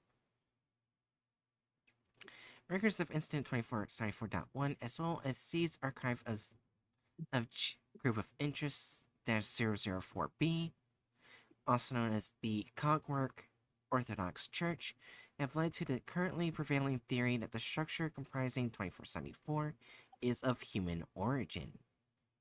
The means... Jesus! Hi, Chew. Oh. Hey, Chew. How are you? I didn't see chat, so I didn't notice it too late. Oh, that's awesome. The means by which 2474 was conducted at least 150 years prior to the viability of planetary exploration technology is unknown.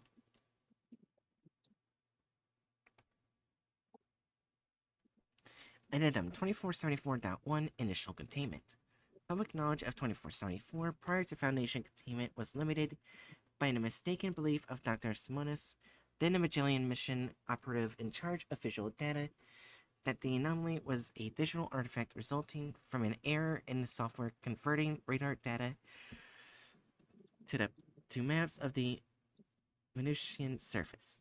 This resulted in visual evidence of 2474 being removed as part of a general smoothing process of graphical errors in the maps of the surface of Venus.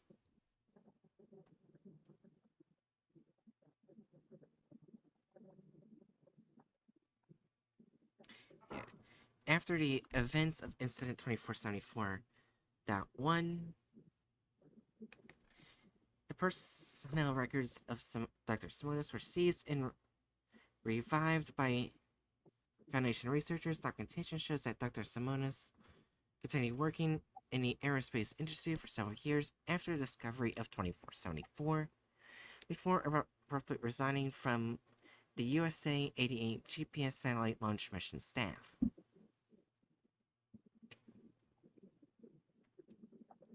Personnel correspondence involving Dr. Simonis at this time documents a marked change in personality, with personnel files noting unspecified erratic behavior. This is believed to be attributable in part to 2474 exposure. Public records concerning Dr. Simonis indicate that he divorced in 1995 and purchased several acres of land in rural Michigan later in the year. After the land purchase, the only documentation relating to Dr. Simonis is correspondence from various publishing houses, internet-based literary services. During these years, Dr. Simonis repeatedly attempted to publish a short story entitled The Threshold and the 19 and On, which was uniformly rejected by all recipients. Dr. Simonis self-published the story on several occasions in several different forms of electronic media. No evidence exists that the story was read by any individuals apart from Dr. Simonis. Access to the Threshold and the 19 and On is currently exclusive to Menu 13 per 83 protocol. Dr. Simonis was declared deceased by the State of Michigan Vital Records Office in 2037, after request by county-level officials to discharge his estate to his legal heirs. The death certificate of Dr. Simonis lists no cause of death, as no remains were ever recovered. After investigations of his Schoolcraft County, Michigan residence in the vicinity. That year has not happened yet. Anyways.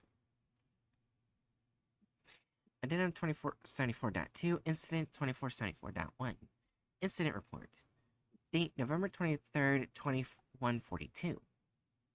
Anomaly involved 2474. Casualties 6 staff injured. Lead researcher. Oh, fuck me. No, thank you. Can I get someone to please tell me how to say this? I don't want to say it wrong. Is it? I'm not paying attention. Let me look. That's Oh, Korean. the lead researcher. Mhm. I'm going to look that up. Yeah, that's probably for the best. Yeah. This Chew. When I highlighted, I have no idea how to say the name. I really don't want to say it wrong.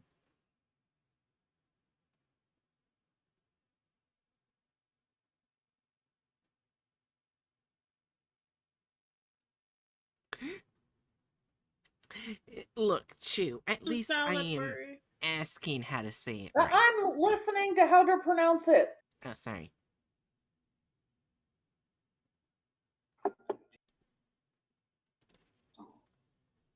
Sung. Okay, The first part is sung. alright.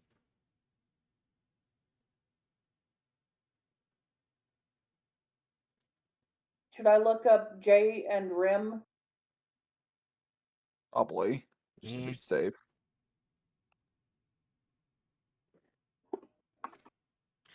I guess we're waiting. How is everyone in chat doing? Oh wow, I have 7 viewers.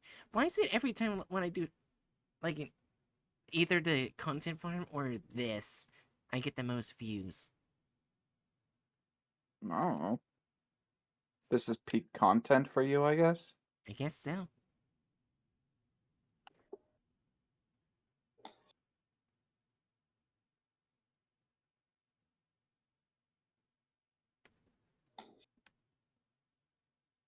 Yeah, that's what I thought. J-Rim. Alright. Song J Rim. Lead researcher Sung J Rim, researcher Jens Halverson, researcher Anjali Manava, researcher Jacob Fenton, technician Leonard Garbowski, technician Ishi Kaiman. Property loss and not applicable. I'm pretty sure that's what that is, right? Yeah, Okay. not applicable.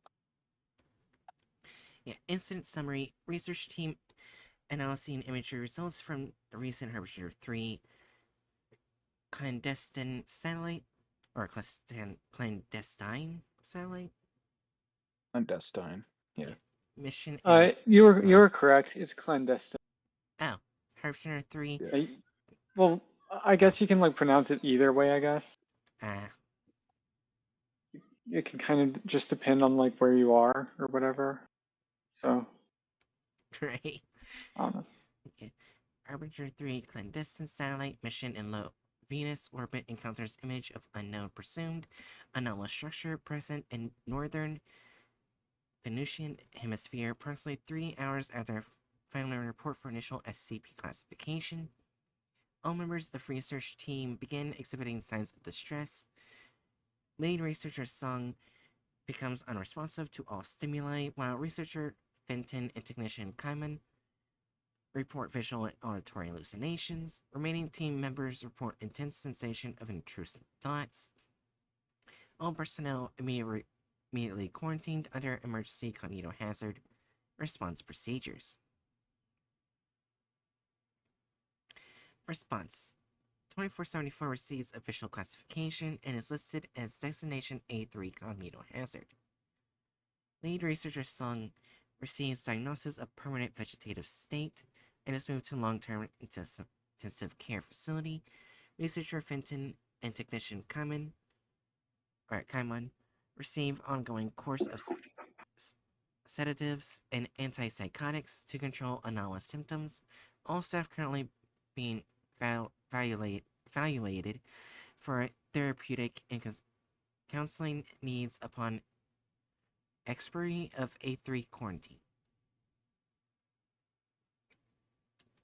Alright, addendum 2474.3. Research log 2474.17. Staff observations. Forward, exposure to 2474 is believed to have provided affected research staff with an unknown relationship to an as yet unidentified race of entities believed to reside at the site of the anomaly. Attempts to ascertain the nature of these entities are ongoing. In an effort to understand more about the nature of the anomaly, interviews of the responsive staff from Incident 2474.1 were conducted between January 8th, 2143 and March 17th, 2143 by the Menu 13 Artificial Intelligence System. The system having been demonstrated to be immune to cognitohazardous effects by 2474. Many individual and group interviews were conducted in order to determine the nature of 2474. The following are transcripts of these interviews that have provided significant data regarding 2474. Portions of these transcripts have been altered by Menu 13 in order to remove potential cognitohazards and have been noted. Interview 2474.4, Manava 1. Menu 13. You describe the sensation being made to think in a way alien to your consciousness and Jolly. Would you mind describing more about these thoughts? Is Festus coming through my mic? Yes. Yes. So I heard it after I said about these thoughts, and then meow. Here, It's Festus. more like a caterwaul, which is a type of like call the cat will do, like the long like meowing. So Yeah. we hear Festus caterwauling very specifically. Unless he's gonna do Alright. normal meows. I gotta pet the pasta. Be right back in a second. Well, I've to been be fair, that's trying kind. so hard not to laugh. To be fair, that's kind of all You're Festus my lap does. now. You're Festus Bigfoot. just That's my caterwauls. last Scott. Festus first Scott. only You're a yells. lot smaller. You're like half All right, now. Festus is on my chest, so Bigfoot. hopefully he'll be quiet. And then he immediately ran away. What the fuck, bro? Alright. And I can now hear you guys. Not sure if you could hear me. Now we I can. could hear you. I was cussing out Festus because he got up on my chest, got like 3 pets, and then immediately ran away. Oh. Anyways, I will now continue. Researcher. Sounded, it sounded like you said, "I will not continue." Okay, go ahead. Researcher Manava. Could you do the hologram thing? I don't like talking to an empty room. Certainly, Angelic. Manu 13 projects hologram holographic avatar in chair opposite researcher.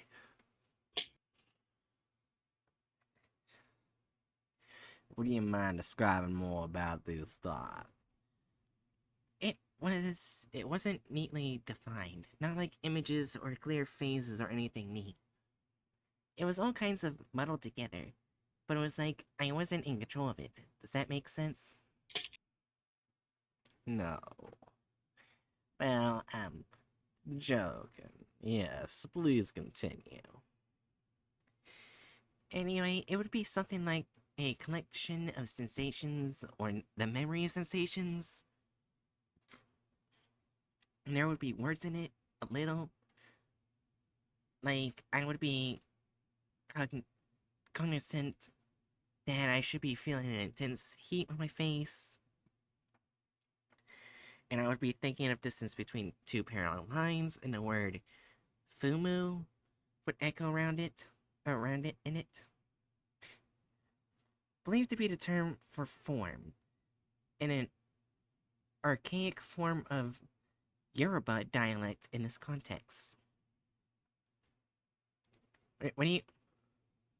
Oh, fuck off, Chew.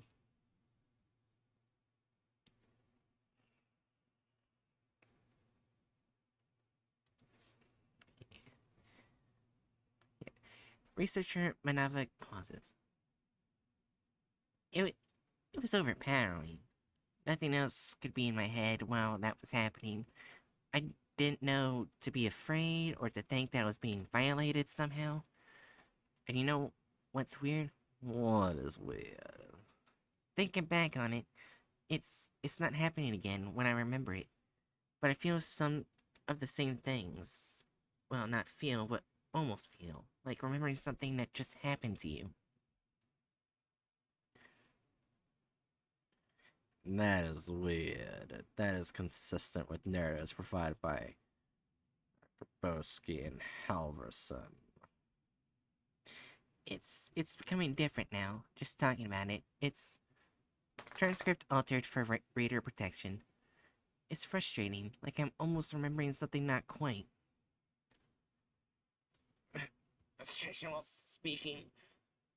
That is weird. That is not consistent with narratives provided by Grabowski and Halverson.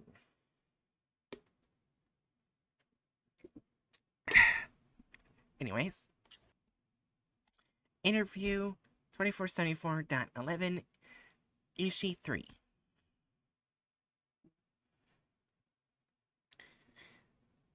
Menu 13. Have the images stopped. Technician Ishi. This is how things are for something of your kind, an error of programming, and you perceive differently? What do you mean? It is still there. It blends in when I stare at the wall, but when I close my eyes, it becomes crystal clear. The image of the white face, you mean? The medication blurs it. It clouds my mind, but it blurs that face too. It cannot look me in the eyes anymore. A small mercy. The analytical team tells me they don't believe it to be a face. That your mind constructs it to be a face in order to be recognizable. Damn them and damn you. I know what I see. I know the difference between things like streaks of black light that sound like wind when I focus on them in a face. Do you want me to request an increase in sleep medication? Your irritability is slightly above baseline. That does no good. The images are fixed in my dreams as well. What about... Transcript altered for reader protection. Transcript altered for reader protection. Do you think it's a separate entity, a life form, what is seen on these occasions? This idea of separateness, it's foreign to this thing. A small part of the whole, but the whole isn't in one piece. This is not like life as we know it. Some of the others describe specific emotions associated with the hallucination. Has this changed for you? I feel hope. I feel hope, but it's the hope of something else. Something that is not me. I find it disturbing. Interview 2474.20. Halverson Fenton 1. Researcher Halverson. I don't like doing this at the same time. Menu 13. Being in your presence has brought a marked decrease in Jacob's symptoms. This is a potential breakthrough in understanding 2474. Yeah, I get that. I still don't like it. My skin is crawling. I feel like someone's standing behind me ever since I came into this room. I have been told my presence can have that effect. No, that's different. Psychological. This feels physical. Researcher Fenton. Humming undetermined tune. What the fuck? Alright. P bracket theta prime of the gamma P bracket theta prime over 15.83a. P bracket theta prime over 15.838 to the 18th power.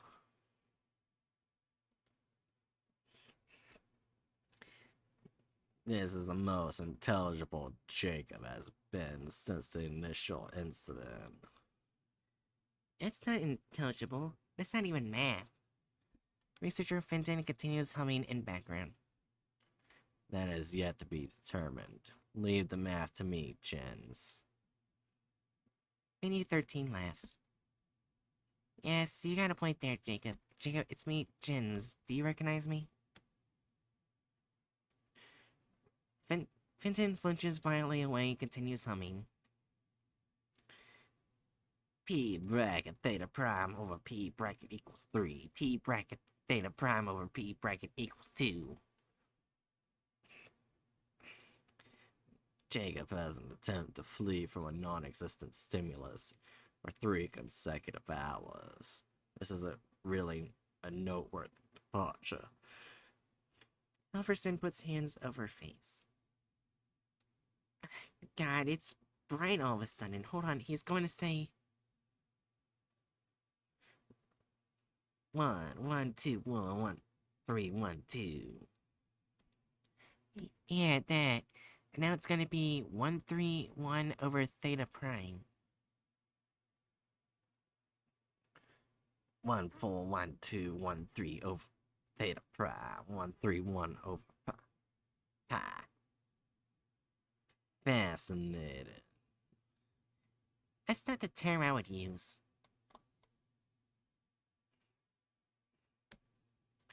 Interview 2474.28, Manava Garboski Ishi 2.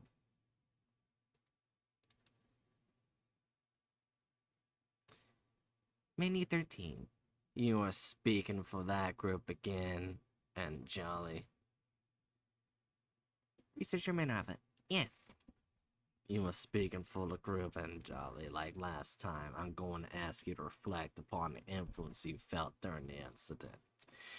And like last time, I am going to ask Angela to describe the modalities that develop as you think. Technician Grabowski. Roger. 47 seconds of silence. It feels like it's about 20 minutes in the past. Does that make sense? Technician Ishii and Technician Grabowski nod assent. But we're not waiting in any anteroom for the experiment to begin. We're doing something else. Slight pause. We're in a circle of some sort. I understand. Technician Ishii. It is another language. We're speaking something that sounds not unlike I knew. It is Eastern of some sort. Right, and there's a dozen of us, maybe more. I recognize us, but we're not really there. Dozen at least, maybe more. Are there any unifying concepts, commonalities? No, strangely not. Like, that's the point, almost. Everyone's kind of all over the place. I feel like being put into a sack. I feel that the notion of distance is ceasing to hold. The person next to me is 3 light years away. Manu 13 laughs. No, that is so. Something is leaving. We are leaving. We are leaving, but staying. Parts of us are leaving. Venus. Repeat, please, later on. Venus. It's Venus. Distance is stretching out to Venus, and now it's snapping back. Yes, I feel like it's now the present time, here in the room, I mean. What are your most dominant impressions at this instant? Relief. Grief? Yes, that's right too. Diminishment. We have stepped away from the threshold. We have chosen to be lesser. And jolly. Yes, all of it. I long to see the machinery in the future. I'm afraid of the grave that lies in. I don't want to be sealed up to die, but I'm left behind. Stifled sobs. God, it's making me cry. Technicians. Technician Ishii and Technician Grabowski nod assent. That's enough now. Interview 2474.39, Vinton 5.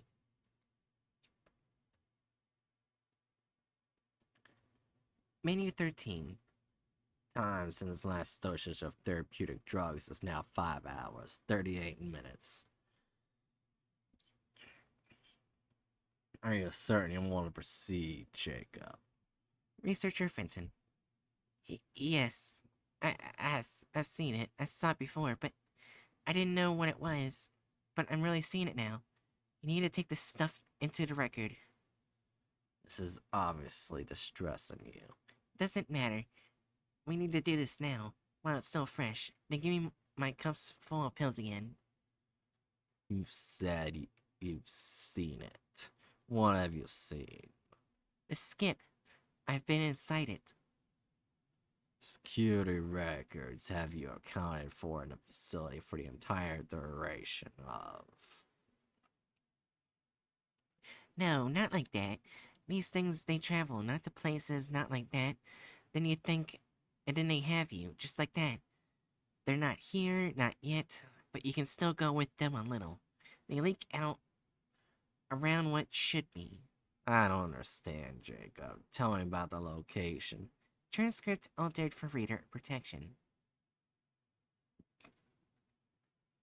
What did Nava call it when she saw it? A mandala? I think. I thought it was a maze. Thing with a maze, though, is that the way in and the way out remain the same while you're in them. So SCP-2474 changes physical structure. No, you're still thinking like one of us. You have to think like them. But then you let them in. Oh man, you don't want to let them in. Never mind, don't think like them. I don't follow.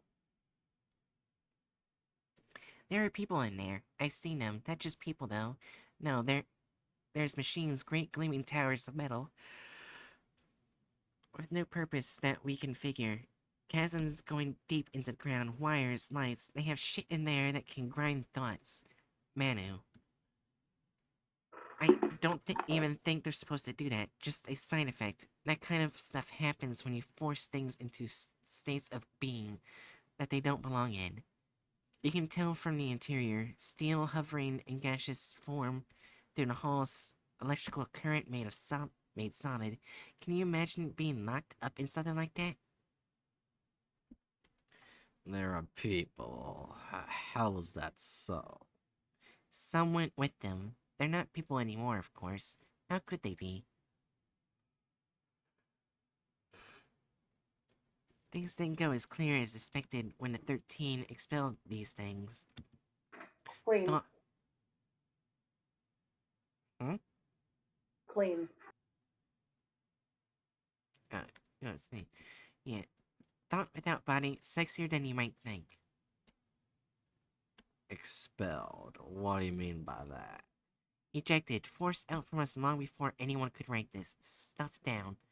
Thank God for that. Permanent records of these things? Fuck that. Is there a physical entrance to 2474, Jacob? Transcript altered for reader protection. Hope that whoever ends up out there doesn't find it. That would seriously jeopardize any planned research missions. Good. Interview 2474-41. Sung, Halverson, Manava, Fenton, Gerbowski, Ishii, 1.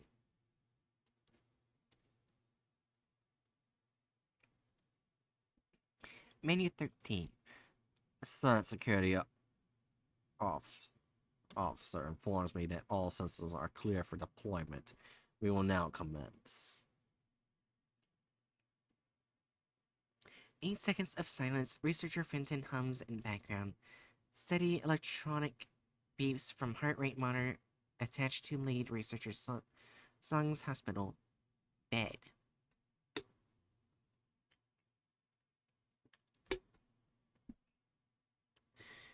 It is as we discussed, and Jolly will mediate upon her experience with 2474. She will call out a mantra. Respond as you will. Technician Ishii, I must ask again. You are willing to serve as the receiver for contact. Technician Ishii, yes. Please proceed, Anjali. 3 minutes, 18 seconds of silence and background noise. Researcher Manava, exile. Researcher Helverson, now I need these beings. 1 minute, 9 seconds of silence and background noise. Manava, exile. Helverson, they're calling it no Shambhala. It was always in you. You want us. 5 minutes, 33 seconds of silence and background noise. Manava, birth. Researcher Fenton, high-pitched distress neem. Manava, birth.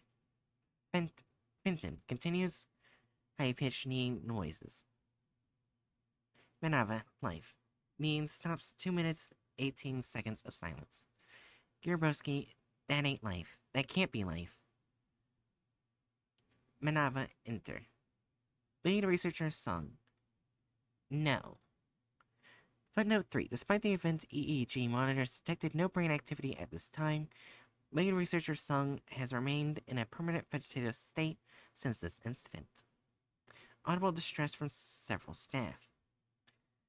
Manava, enter.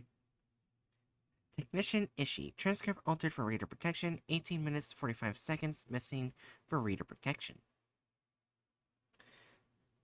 Alarms, sirens in background. Please flush the HVAC system now. The aerosolized amnestic is approaching unsafe levels immediately. Aerosolized. Aerosolized, got it. Alarm sirens in background. Telling the medics to hurry. Kaimon doesn't have long. And last interview log. Interview 2474.42, Manava 8. Menu 13. Why was it tied to one person? The research suggests that the entities make no differentiation between individuals. Manava. Researcher Manava. I don't know, Manu. I think this is beyond us. That is a strange sentiment for someone like you. 38 seconds of silence. We heard about the launch menu. Even in a sealed A3 environment, we heard about that. About the first 1,000. Humanity's greatest achievement, and that's what's waiting for them. It'll be approximately 1 year before a mission reaches Venus. Command is working on containment. This is why you were all pushed so far. The data is very valuable. Poor Kaimon. 17 seconds of silence. They should let us brief them. What do you mean? You're even worse at bullshit than humans. I know they're sending a task force. They have to be. They should have let us talk to them. Oh wait, that was the wrong person. Whoops. They should have let us talk to them. You know why that is impossible. Yeah, I know. So what? This isn't documentable. They need to feel this. Walking into something like that, they... And jolly. They're sitting you. Aren't they? Yes. Right. Yeah, right. How could they not? 32 seconds of silence. Manu, I have one piece of information. I think before we wrap this up. Please share. When that thing came through, the amnestics, I don't think it just disappeared back to whatever space it inhabits. No. I think we killed it. Oh. Whatever lies in the anomaly, I don't think they understand what it means to be tied to physical space. But killing one, I think we instructed them somehow. I think we helped them to understand us a little more. Perhaps understanding is a positive result. God, be careful out there, Manu. Also, yeah, apparently the link goes to other anomalies the MTF has captured. Oh. Okay. So yeah, that's the end of this SCP. Is this gonna be another certain group?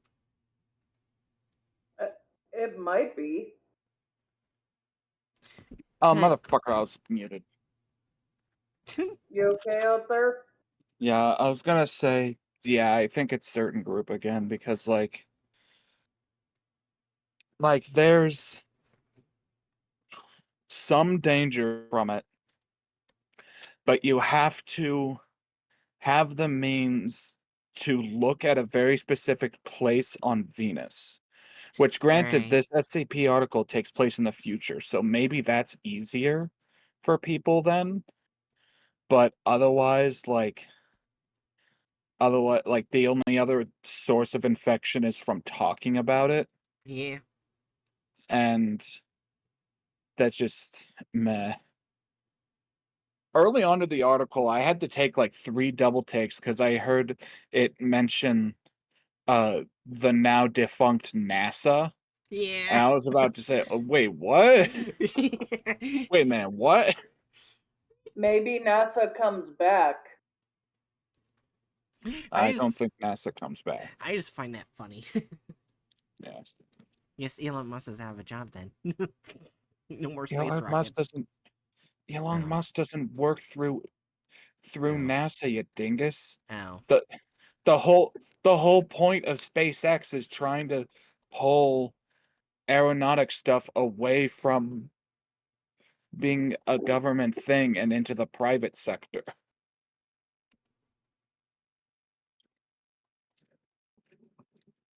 Mr.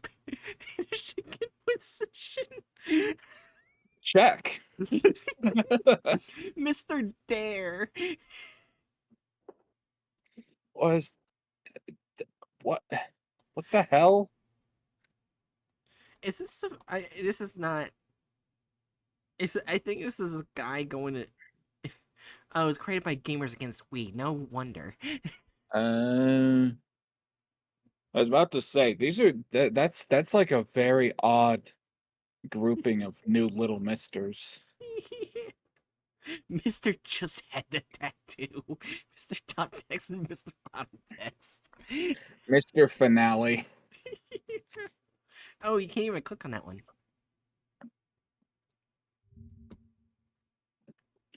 Yeah. Wait, do these go to different SCPs? Oh my god, they go to different SCPs.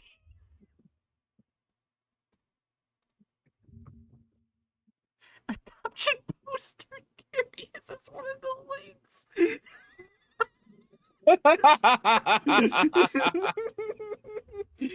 I am bookmarking. I'm reading this SCP at some point. Okay, so what's the next SCP on our thing? It should be 2480. But I'm double checking, making sure there's no other keeters. So he did run into 2, remember? What the fuck? Hmm.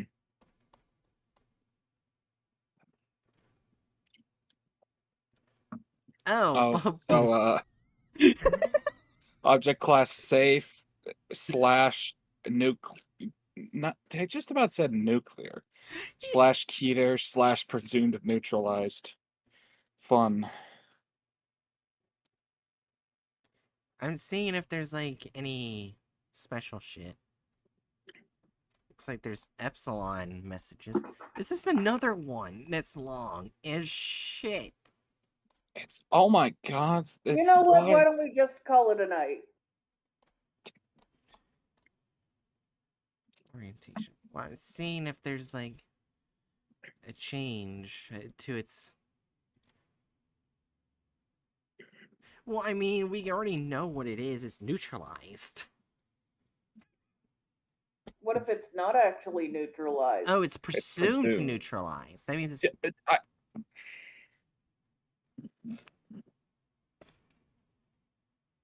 Do you want to put this one on the back burner again and look at the next one, or? We could end it early if you want to. I know that my head's definitely starting to feel pretty blah. I mean, if you guys are not feeling that great, I'm not gonna push you guys.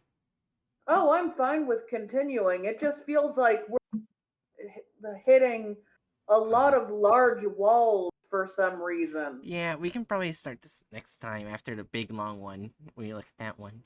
We can do like. Okay, so put. What Yeah. is next week going to be? Wall week? Yeah, because I mean, I have to stay up all night because Whoa. I got night shift the next day. Oh yeah, So okay, that's fair. That would Fair be enough. better. Yeah.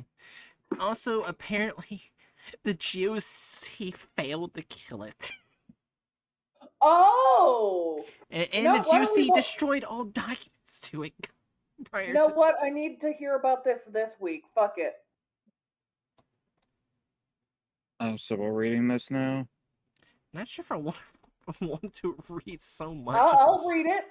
You want to read all of this? It's a lot.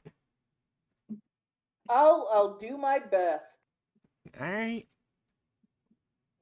SCP-2480, object class presumably neutralized. Special I was going to read the nicknames, sorry. Okay. An unfinished ritual. Wait a minute. 2478, ordinary Japanese people. Wait, what? That's an SCP 2478, ordinary Japanese people. What the fuck? Is that the emoji SCP? No. So it would be a -J. Oh, Anyway, right. Yeah, sorry. special containment procedures, dimensional research site. Site 13 was constructed adjacent to Bodfell Manor, location of SCP-2480. Anomaly civilians are to be prevented from accessing the Bodfell estate through non-violent means. That was crossed out. Class A, B, and C amnestics may be used in the discretion of field agents. Oh, fun. Foundation personnel have been integrated with the community surrounding 2480 as quarantine or relocation of inhabitants has been deemed unfeasible. Also, Considered. Jerry, for anyone who's not an SCP nerd with the Class B amnestics, Class A is for erasing recent and or specific episodic memories. Class B is for the incremental erasure of recent memories, and Class C is for the removal or specific memories for any point in the subject's life. Apparently, they shorten. They have little short things above a bigger description.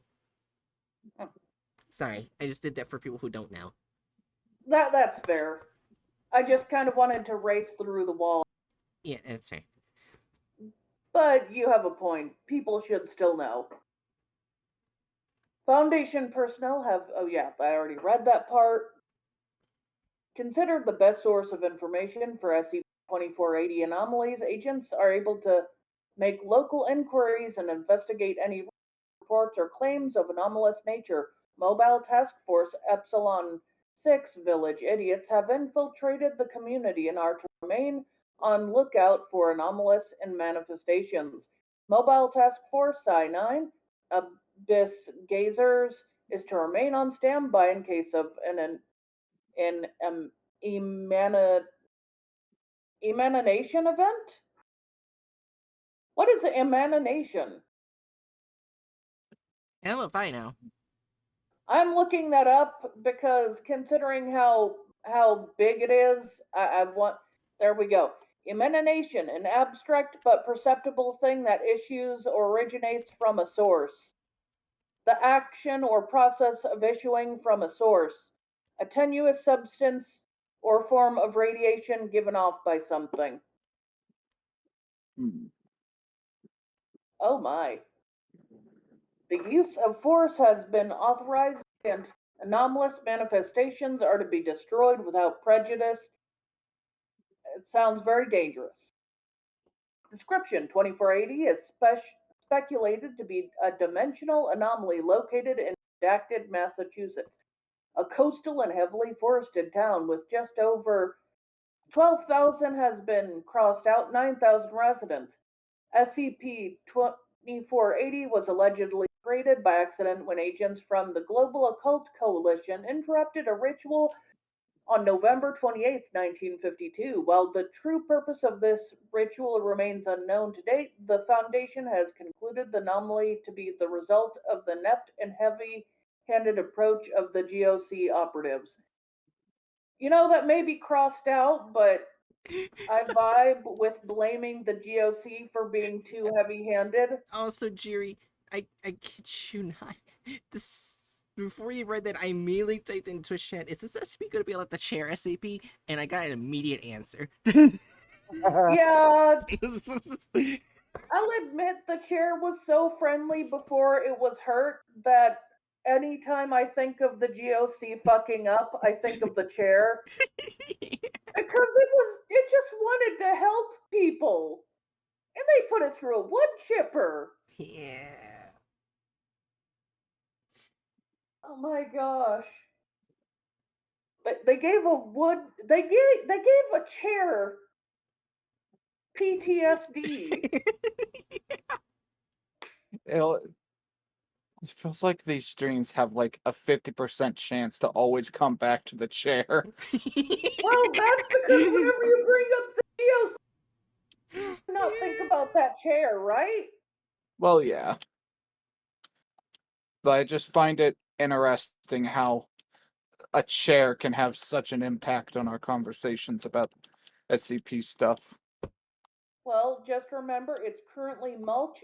And it has the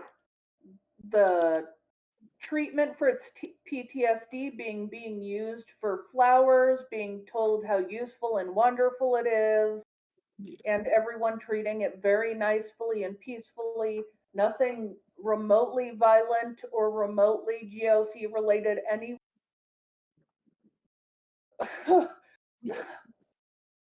Okay. SCP-2480 appears to be centered around Bodfell Manor, home of the late Cornelius P. Bodfell III, and he was around from 1866 to 1952, so he lived for a while. His alias was Karsik Sulkik, millionaire industrialist with an acute interest in the occult. Prior to his death, Bodfell was the leader of a secret society known as Adtum's Wake. Adtum's Wake? I don't know. Dismissed by the Foundation in 1932 as simply being a decadent upper class social club, their anomalous capabilities were not recognized in the 8th, 1952 incident. You know, I don't blame the SCP Foundation for dismissing it. Rich people can be weird. Rich people are very weird, to say the least. Due to the critical failure of their mission, there were no surviving GOC operatives to be properly interrogated. Maybe the GOC shouldn't be such assholes. I mean,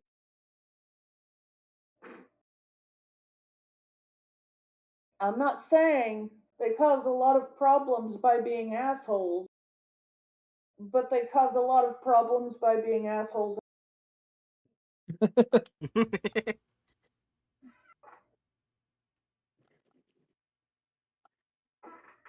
However, documents were subsequently recovered from a GOC safe house located in Redacted. It appears the GOC attempted to destroy these documents prior to their mission.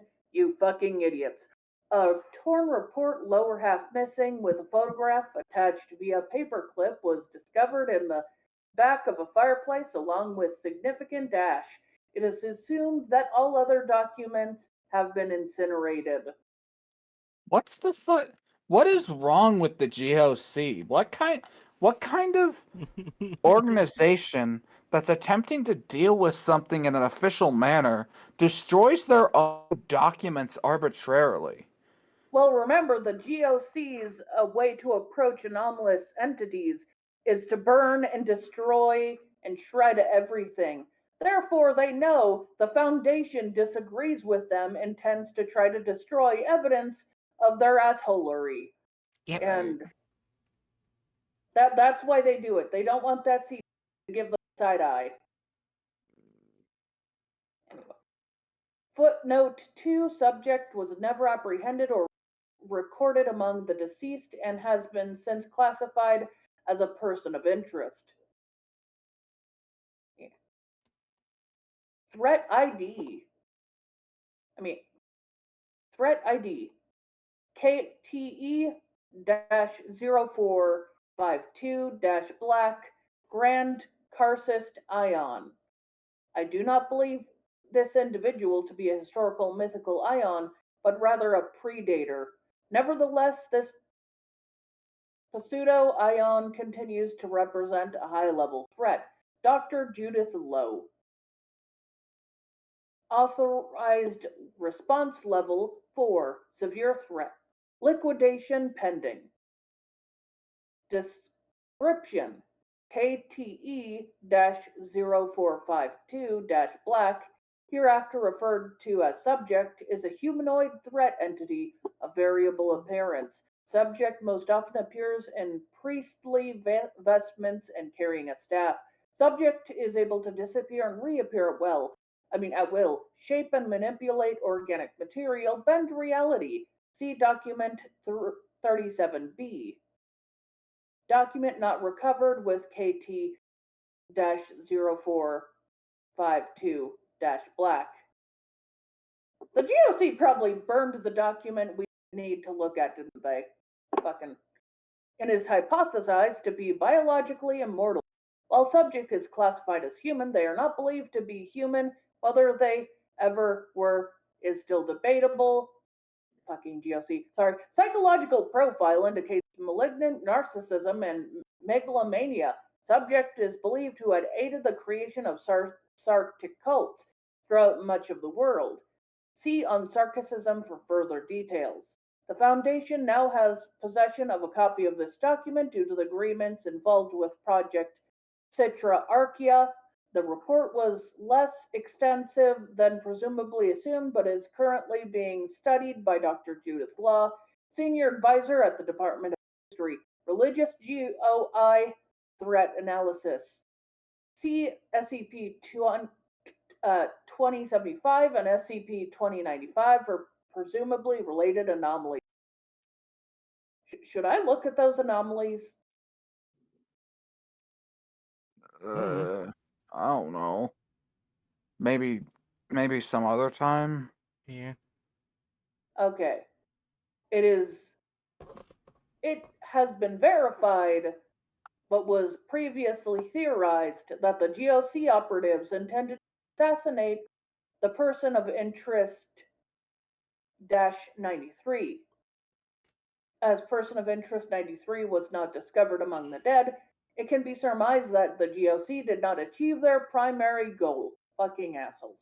The Foundation became aware of 2480 after intercepting and decoding the GOC distress broadcast, presumably sending it to an investigative team. 36 corpses were found scattered throughout the state, 8 of which were later identified as GOC operatives. All but 5 self-inflicted wounds were the cause of death of 5 out of 8 GOC operatives. Reconfiguration. All but 5 displayed anomalous cause of death, such as implosion, disintegration, and fatal physical reconfiguration. Those are creative ways of killing people. SCP-2480 is hypothesized dimensional anomaly that cannot be directly perceived. This cognito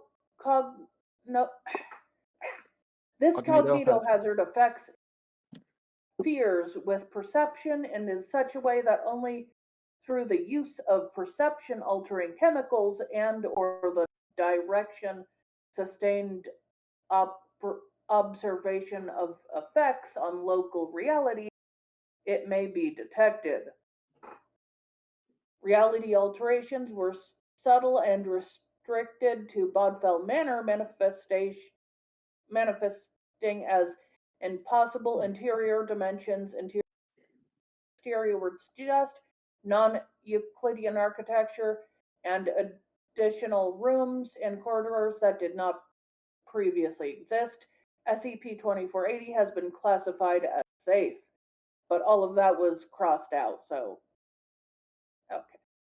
Addendum. The investigation of Bodfell Manor uncovered disconcerting evidence with regards of Cornelius P. Bodfell III and the organization known as Adullam's Wake. Based on several meticulously kept journals and collection of photographs, Bodfell and his followers would frequently host orgies that included rape, pedophilia, ritual human sacrifice, and cannibalism.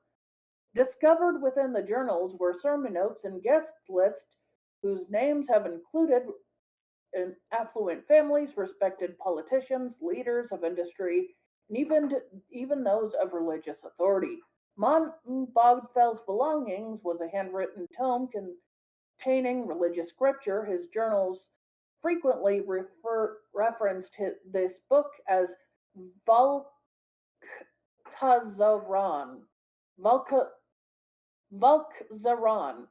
The writing system has yet to be deciphered. The Grand Hall contains a marble statue depicting an entity with a leonine head and veriform body. That rings some bells. Isn't that the statue with the lion head and the worm? Yeah. Okay. We have read something like this before, but we have not read specifically.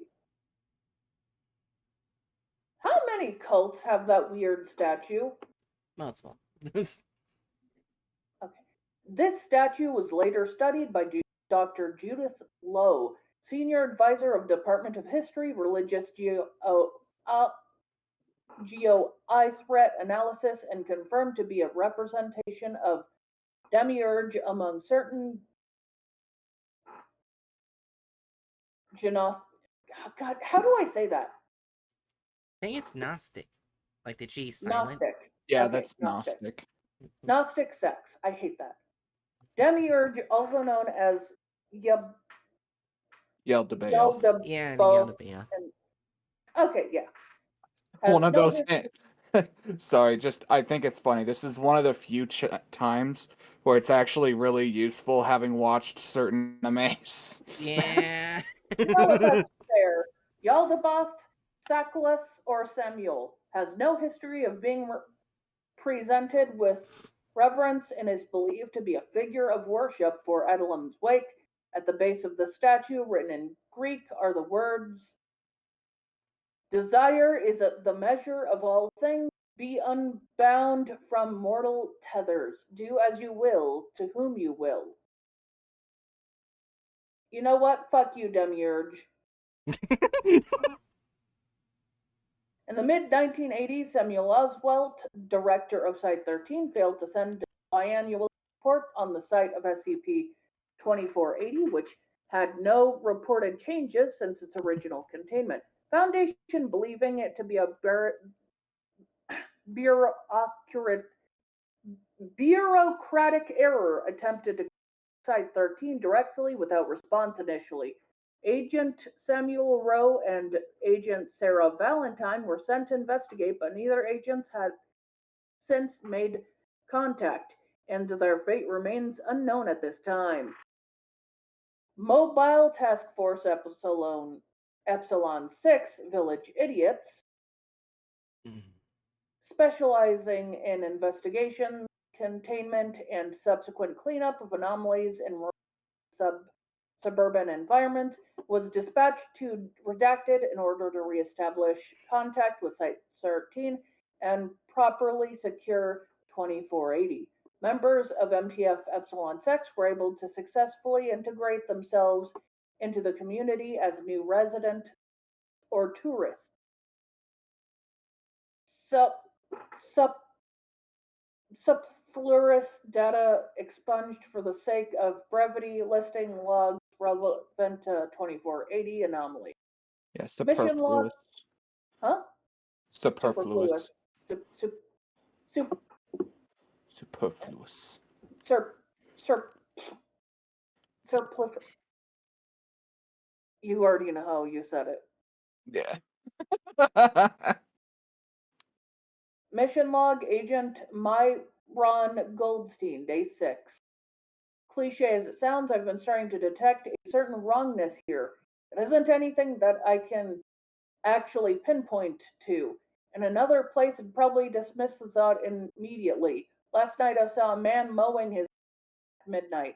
Strange behavior, but not in itself an anomaly. Maybe just eccentric. The morning, I noticed a man staring at me down at the fish market. His eyes never blinked once. There's a smell, too. Not fish, not the sea. Subtle but pungent all the same. Mission log, Agent Adam Grayson, day 11. I'm not comfortable in this hotel one bit. You can hear people running about all hours. Can't get any sleep. Keep checking the damn peephole. Last night decided to check it one last time before heading to bed. Saw a face, couldn't tell if it was a man or a woman, but as soon as I looked, they started to slam their head against the door over and over, over and over. They just wouldn't stop. Mission log, Agent Emma Lightbody, day 16. I don't know what command is waiting for. Our target is Bodeville Estate, but they've stayed their hands so far. Maybe know something we don't. Nervous looking, a man approached me on the street, reeked of whiskey, but his tone was sincere. Asked me if I was a Fed. Lied, said I was, and was able to get some info. Talked about monsters in the fog. Screaming their secrets, he said. No idea what he meant by it. Said it's been like this for 40 years. They found him dead the very next day. Locals claimed he drowned. This town is full of liars. Mission log Agent Frank Giuseppe, day 20th. Fog is thick here, always raining. Even the trees look sad, like they're stuck in autumn or something. Too much gray, not enough green. The locals don't talk much, seem to keep to themselves. Strange for supposed vacation destination. A majority of folks don't seem to ever smile. Look damn tired too. Some even sickly. My first weird encounter was today. Saw a bunch of kids gathered on the street around dusk. Thought they were playing games, but as soon as they noticed me, they scattered, leaving behind what had their attention. It was a dead dog. Looked to be a black lab, actually. Had one as a lad, and seeing it nearly brought me to tears. Hit my weak spot, I guess. I've seen plenty of human corpses. Never felt a thing. That wasn't really the odd part. It would be one thing if they were poking with a stick. I mean, kids get curious and all, but no, this was different. Poor critter was practically flayed and covered in bite marks, big chunks torn from it. These kids were having a goddamn snack out here. Uh, Mission log Agent Emma Lightbody, day 30. Giuseppe and I decided to have some exploration. Plenty of abandoned buildings to choose from. Decided to check out two-story house by waterfront. The inside wasn't quite what we were expecting. The interior was covered in gibberish and symbols. Odd but not anomalous.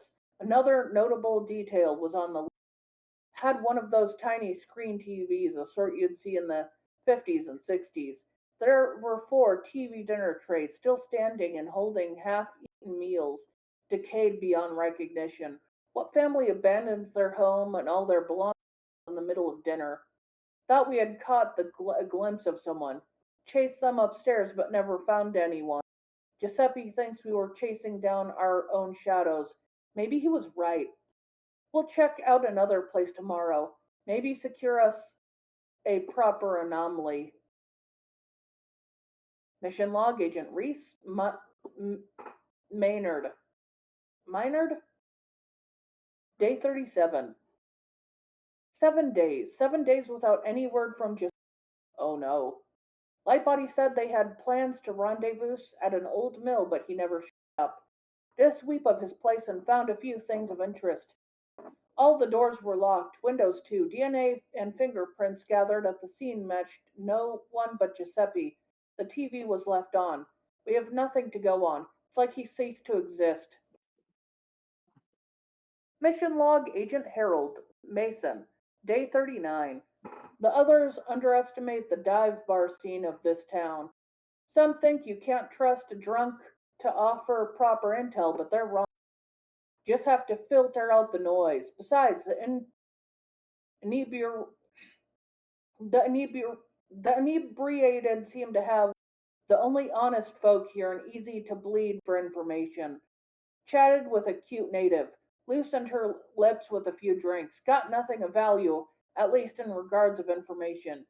Conversed with an old fisherman, looked like he had seen some rough living, rambled a lot, started sobbing about lost siblings.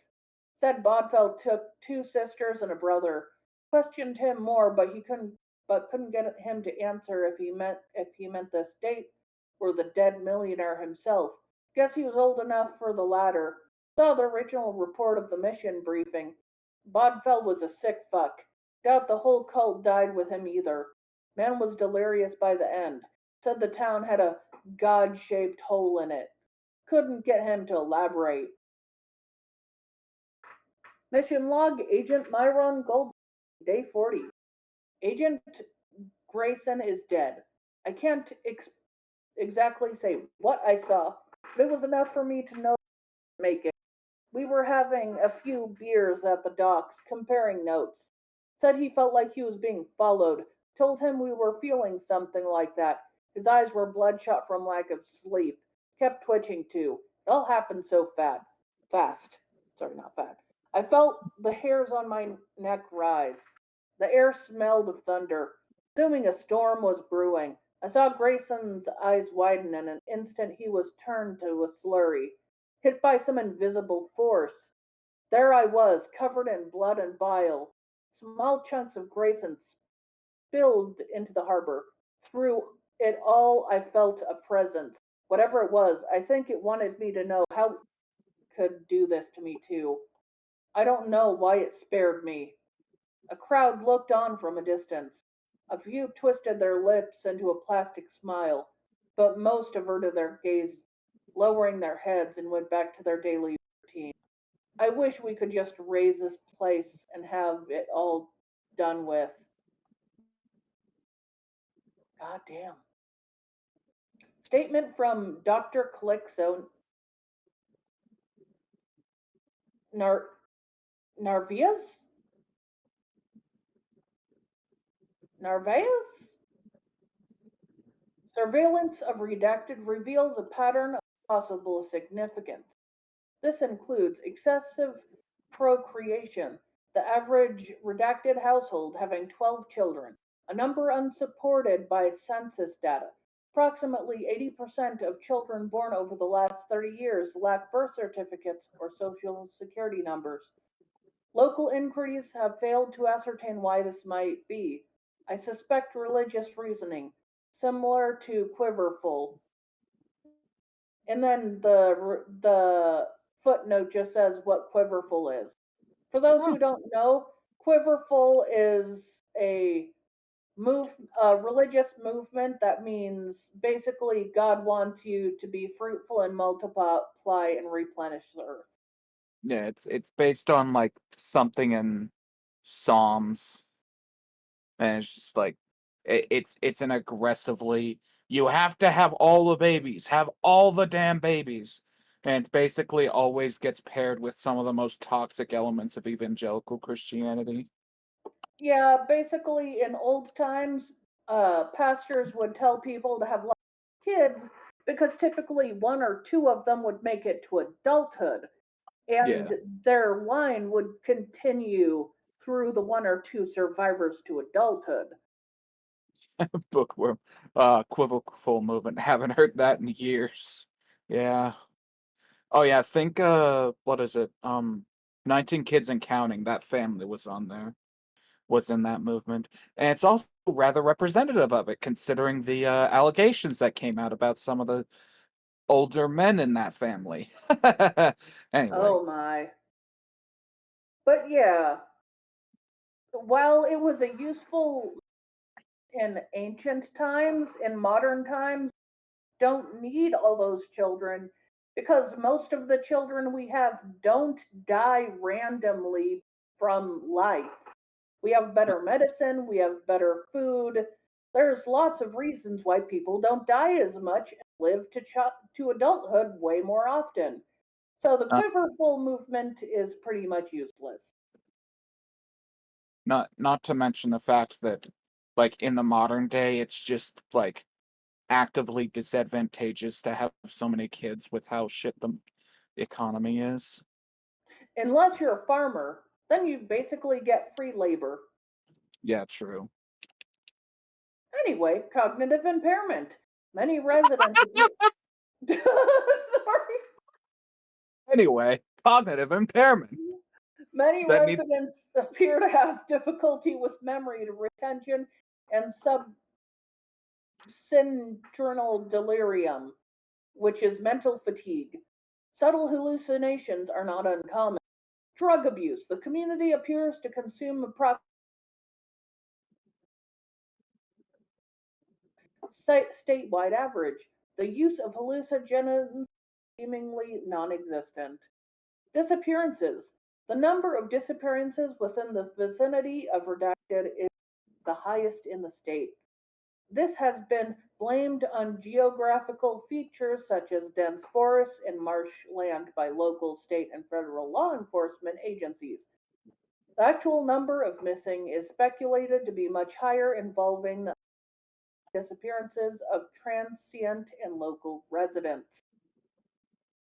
Suspected deaths. Many local facilities suggest foul play and possible anomalies of death. All such deaths have been recorded as accidental or suicide, even when the contradictory evidence is provided to law enforcement. Example: a woman was discovered with her body structurally inverted. Police conclude her state to be self inflicted, although this would be impossible. Yes, remember everyone, you cannot turn yourself inside out. I see. I would say that the police are being affected by an anomaly, but this just sounds like standard police incompetence, honestly. Yeah, yeah. Apathy. An unusual malaise affects, as should readily be apparent from the previous examples of abnormalities. That's fair. One of the agents exploded right next to another agent, and the people who were watching or nearby basically pretended it didn't happen, even though they saw that explode. Yes. From the experience with SCP Redacted and SCP Redacted, I hypothesize that we are an anomaly beyond our senses, that our technology, one capable of creating a facsimile of baseline reality, invisible but not entirely intangible, request access to n dimensional. I'm just calling that NNDMT. Previous experiments with human perception have yielded positive results from NNDMT. A requisition form has been filed and awaits proper authorization. To better explain reasoning beyond my request, in 1976 I was sent to investigate Redacted Brazil, a community displaying abnormalities akin to those related to SCP-2480.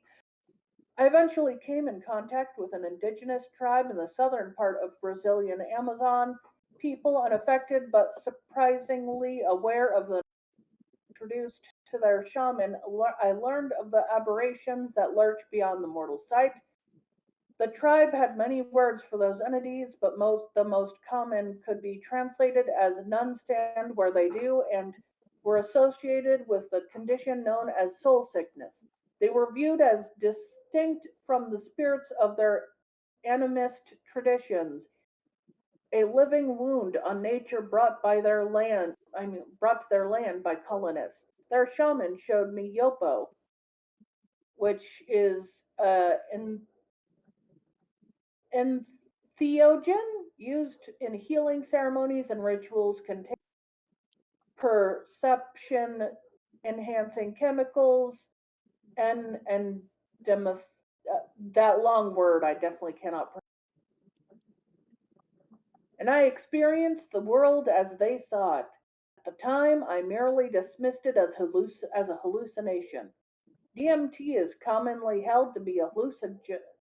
This is demonstrably false, as noted by my experiments with SCP Redacted. It is a perception enhancer, allowing us to sense that which evolution has strongly seen fit to obscure. DMT, when properly administered, should be able to activate this normally dormant level of perception for anyone. To put it simply, it removes our perceptional filters so that we might perceive reality for what it really is. DMT testing number one. I Narvaez enter the town center at 900 with an inhaler containing 60 milligrams of DMT and a concealed radio and video feed connected directly to my assistant, Dr. Wu. I intend to use my first hour to observe my surroundings before administering DMT. I inhale the DMT. Within approximately 1 minute, I experienced a tingling numbness throughout my body. Colors have become more vivid, and soon a yellow fog cloaks the town. I see people in dark, hooded robes. Their outfits appear to be composed of poorly stitched together leathers and hides. I cannot see their faces, and I feel instinctively that I must not look upon them. The majority of locals appear surprisingly normal. They move around and stand aside when the hooded figures approach. Never do they make eye contact. Wu informs me of this odd behavior, noting that they appear to be evading something unseen. I continue to explore. I now see that the buildings are in a state of ruin, covered in pulsating, fleshy material. Wu states that they look perfectly normal to him. I see a drainage system. A black fluid flows through and carries it with an amber sheen. Wu cannot see it whatsoever. A church in the center of town has been completely replaced by a black ziggurat. The crowd the crowd of entities prostrate themselves before the structure. I must assume it holds religious significance. I see a robed entity in the distance. It is abnormally tall and holds several unknown creatures by a leash. I examine the leash more closely. Its composition not unlike that of intestines. The creatures have small, unblinking eyes. Their mouths display several rows of needle-like teeth. Their flesh is sickly pale yet muscular. They gibber madly and move at a frenzied pace. Who tells me he sees a teacher with young students, possibly on a field trip? I observe several of the creatures attack one of their own, its size suggesting it to be the runt of their pack. They rend its flesh with their talons and teeth as it squeals in pain. Wu states that he sees several of the children bullying another. I avert my eyes, unable to watch. I look skyward and see tall spires composed of a chitinous like material towering over the town. I do not understand their purpose. I require proof that this hidden world is real, but must obtain it without drawing attention to myself. I remove a bottle of water from my satchel, backtracking to where I had seen the strange liquid. Crouching down, I fill the plastic container with a viscous substance. The other world begins to fade, and I am returned to reality, the effects of DMT having likely worn off. I turn my eyes to the bottle. It appears to be empty to my eyes, but I can feel the weight of the liquid. Never before have I experienced anything like this. Besides the organic structures, I recall seeing black banners with yellow spiral like symbol. I felt as though I had seen that glyph before, but its meaning and origin escaped recollection. I'd like to comment, I think we read this before, Bright, when we were doing one Dr. Lucia's video. Maybe. Okay. I remember in the Dr. Lucius video, they had changed the monsters into dogs. Oh yeah, no, this was the SCP. I just looked it up. Yeah. Lab results. Material became visible after its removal from SCP-2480's hypnotized zone of influence. It is black and reflects light with an amber shimmer. Substance is a liquid, although somewhat gelatinous. Microscopic analysis has revealed organelle-like structures resembling free mitochondria in a particular viscous serum with high levels of unidentified acids. Research is underway. DMT testing number 2. I, Dr. Narvaez, accompanied by Agent Lightbody and Agent Goldstein, enter the house that, until recently, was occupied by Agent Guadalupe. Initial investigation showed no evidence as to what might have possibly happened, although foul play is assumed.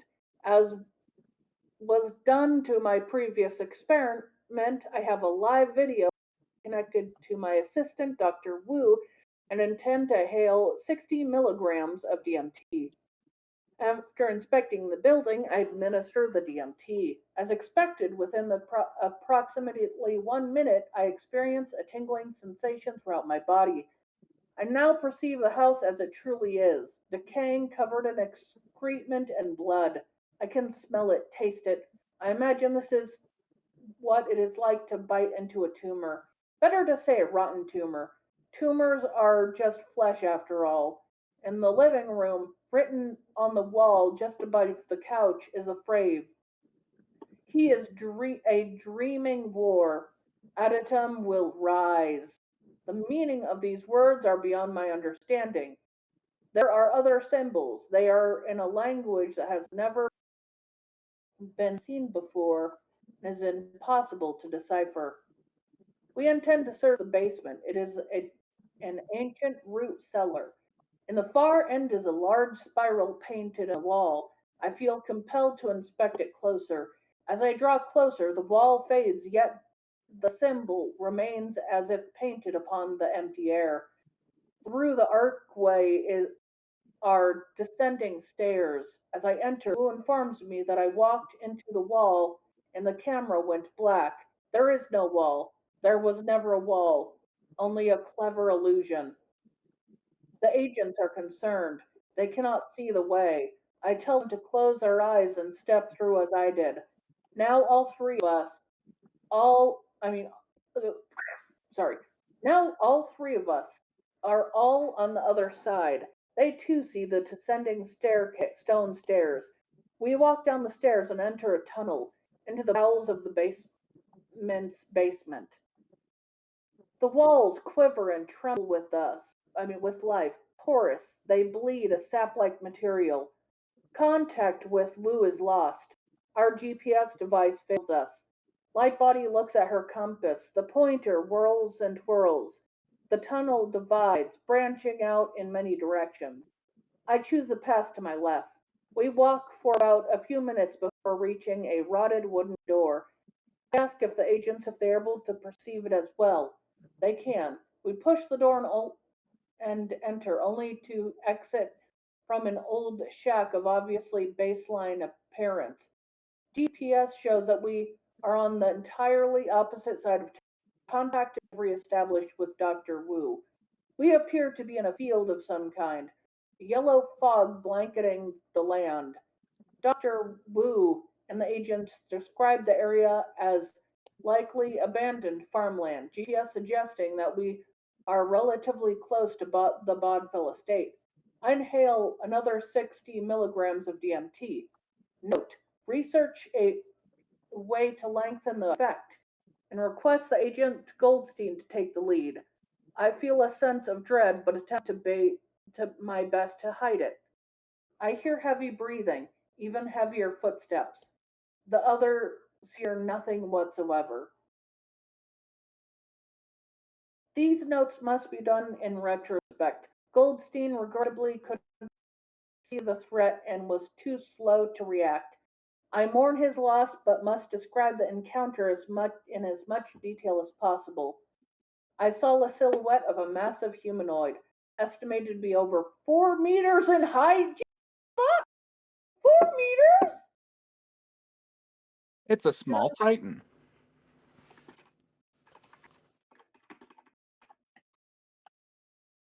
For those who don't know, 4 meters is a little over 13 feet. So, Little Titan, yeah, that would be a way to describe it. As it shambled out from the fog, I wanted to scream, but attempted to gather as much data as possible. Physical description: its flesh was pale and flabby, its face dominated by a large tooth-filled mouth, entirely lacking visible eyes, ears, or nostrils. Oh geez. Its teeth and three-fingered hand were heavily stained, seemingly caked in viscera. Entity has since been Viscera. classified as an instance of SCP 2480 2 and are now collectively to among the MTFs as behemoths. You know what? That's a fitting nickname. And yeah, that word Entity is turns. viscera. Hmm? That word is viscera. Oh, viscera? Yeah, Okay, thank you. viscera. Just lopping like a colossal gorilla. I informed the others that it would be best if we retreat, but it would prove too late for Agent Goldstein. The entity lifted him with a single hand and bit down into his torso, disemboweling him in the process. We we serpentine through the fields, unable to find the shack from which we came. I was unarmed, yet I alone to lead. I should have supplied her with DMT, something I deeply regret in retrospect. I could feel the ground beneath my feet quake. Casting my eyes downward, I saw not soil but fragmented flesh, like harlequin type itch, ichthyosis, which is a skin disease characterized by a thickening of protein in fetal human skin. Ugh. With each step I took, the skin splintered and gushed like the infectious pus-filled wound. I mean, like an infected pus-filled wound. The ground would soon rupture with slithering crimson-colored tendrils. Okay. Entity has since been classified as an instance of SCP-2480-3, and we now are now colloquially known among the MTF as Snatchers. They snatch Agent Lightbody by her ankle, pulling her into a hole far too small for any human. I hear her screams and the breaking of her bones. I ran and never looked back. I hope this is enough evidence. I have no wish to return to that place. Okay. I access restricted to level 4 personnel or authorized Citra Archaea personnel. So I don't know what that picture is. I think it's a symbol of Citra Arca. Okay. Orientation. An introductory statement by 05-4. SCP-2480 is currently projected to lead an SK-class dominance shift by the end of 2030. We will not allow this to happen. I feel like this SCP has been modified since we last read it. Mm-hmm. Our predecessors blamed the global occult. We assumed, as always, that we knew better. You have been selected to be part of Project Citra Archaea, known as the Other Side. Oh, welcome to the Invisible War. Another world is bleeding into ours, an invasive colonization of our iteration of reality. Our soldiers do not experience fear or pain. They know nothing of restraint or mercy. They swirl with rumors I intend to address. What you have heard is true. Genetic analysis of the arrived to one conclusion, mostly human. Do they come from another iteration from our future or past? We do not know. They cloak themselves in a facsimile of baseline reality. They will wear the faces of those you love, forcing you to kill over and over the very people you are fighting to save. Every word you heard about these abominations is, well, in all likelihood, absolutely true. This is but a common myth I wish to dispel. These aberrations can be destroyed, despite various falsehoods that claim otherwise. Make no mistake, we will not achieve our objectives without substantial sacrifice. You will see friends and comrades die, devoured by behemoths, sundered by the cries of jabberers, torn to ribbons by fiends.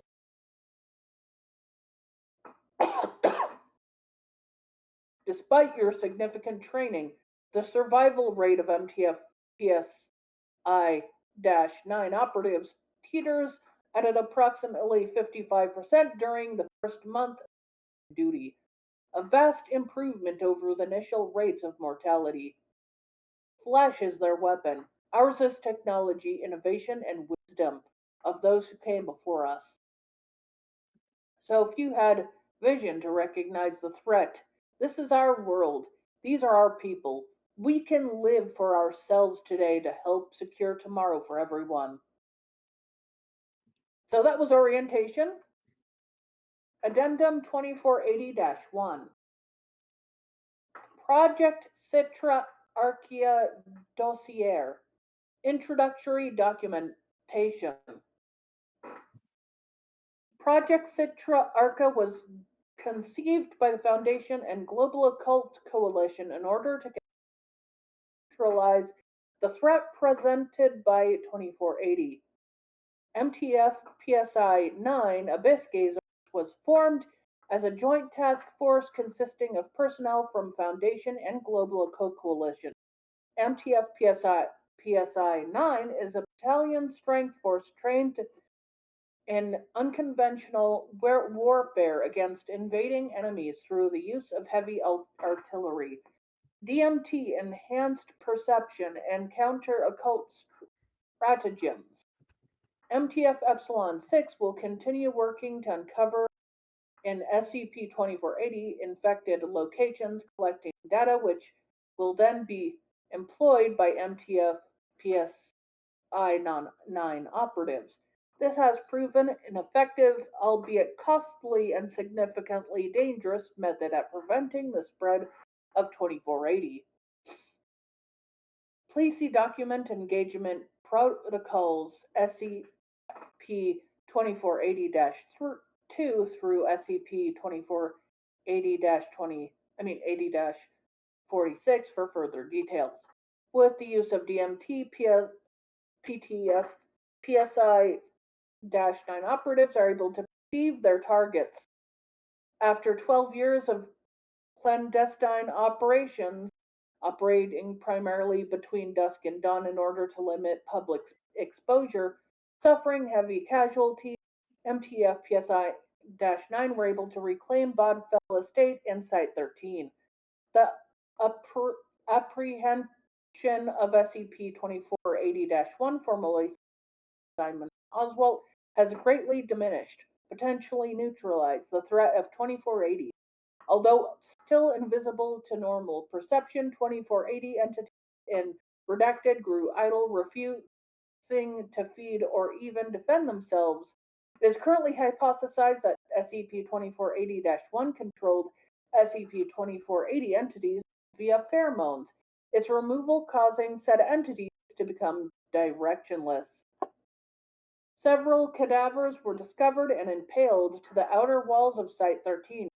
Estimated age of the dead and styles of uniforms worn to perish in the early 1960s. Physical examination of SCP 2480 1 significant mutation from baseline Homo sapiens.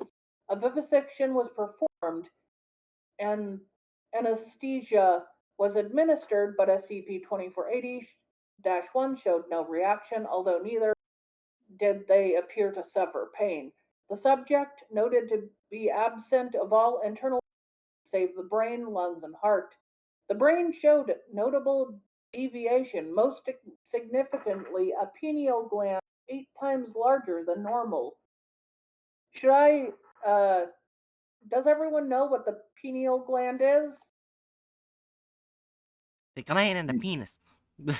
No! Yeah, I remember what the pineal gland is.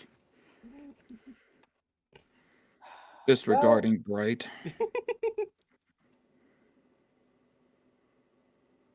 Should I tell Bright and everyone else what it is? Because it doesn't seem like Bright knows. Yeah, go Maybe. ahead. Bright, the pineal gland produces and releases the hormone melatonin. Mm. And of course, we know melatonin plays a role in regulating sleep, the sleep wake cycle, uh, the circadian rhythm, seasonal changes, mood. Oh. And some research suggests the pineal gland may also be involved in bone meta, metabolism, reproduction, and spiritual experiences. Huh. So my pineal gland is fucked. Yeah, we know. That's okay. That's all right, Bright. Mine is too.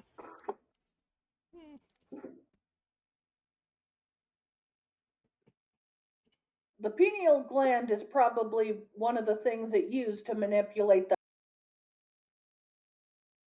SCP-2480-1 is currently secured at Armored Biological Containment Area 14.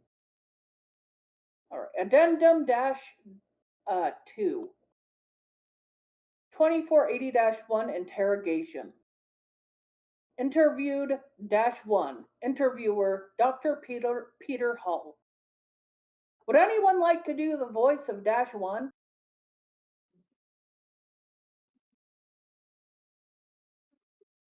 Sure. Oh, go ahead. All right. I was gonna say I was gonna do it. Oh yeah, then go ahead, Hatchet. Okay, Brad, I'm gonna rely on your stream, so better keep up. Alright. The log begins at 1400 hours, 1430, which in normal hours is basically 2:30 in the afternoon. It's 2:30. Dr. Peter Hull. Hello, SCP-2480-1. I hope that you are comfortable. I would prefer you address me as Karcist Carvas. Due to protocol,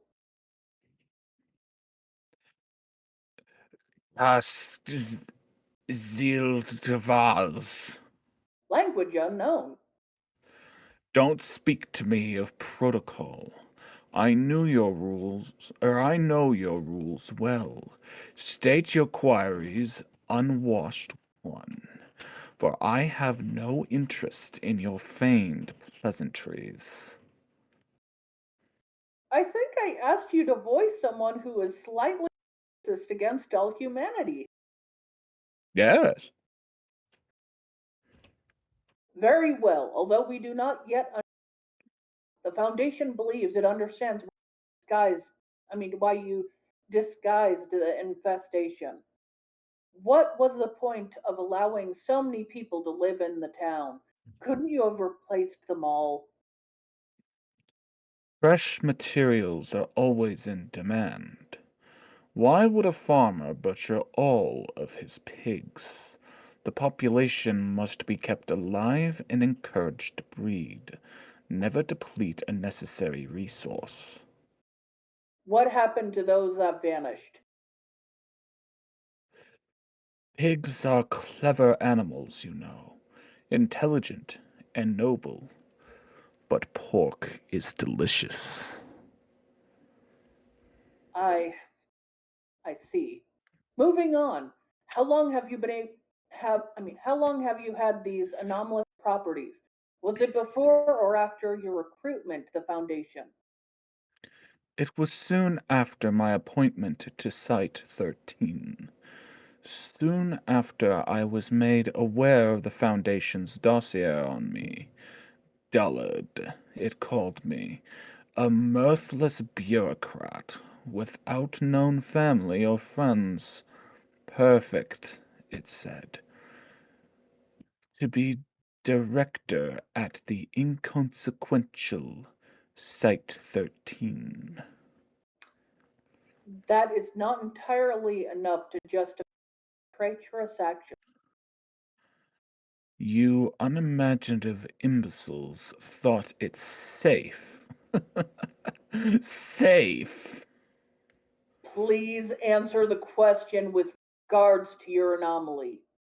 A gift from one who saw my full potential. Placing his left hand over its chest, speaking in reverential tone. Is that? Yeah. Kolanith Salnak Barthos. I don't understand. Speak English, please. Asbelech. Don't suggest profanity. Ion. Alon. Our immortal father, breaker of chains, his divine shadow, grand causist of Adiutum, lord of the never meant, your priest of the blind god, archon of... Ion. That was all I needed. Please do not waste my time with gratuitous titles. Do not interrupt your... Oh, wait. Do not interrupt your better! Disobey me, and I'll have you nailed to the wall with the other heathens. Adiub. I'm evil. Adiutum will rise. Calm down or we will be forced. I will make you dance, meat puppet. You're a joke to me. SCP-2480-1 breaks its restraints, self-amputating its arms in the process. Entity squirms on the floor towards the ballistic glass. Security and medical personnel dressed in protective hazmats enter the containment unit. Subject is restrained, gagged, and treated for its injuries.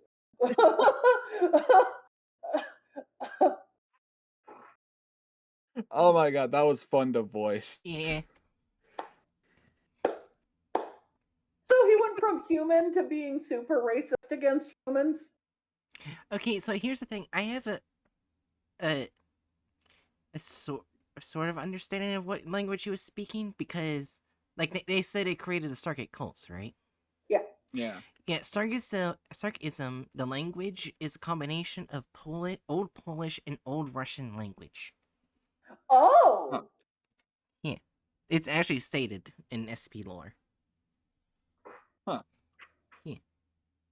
So what was some of the things I was saying? I don't know. I'm just saying it's like in that language, it's like combination of Russian and Polish. I was just saying a cool little fact. You were making it sound like you knew some of the stuff they said. I didn't mean to. I was just trying to say something cool, like explain the Okay. language. I will make you meat puppets dance. Rips off arms. Yeah. Flails on the fucking ground at the glass. He doesn't even tink against it.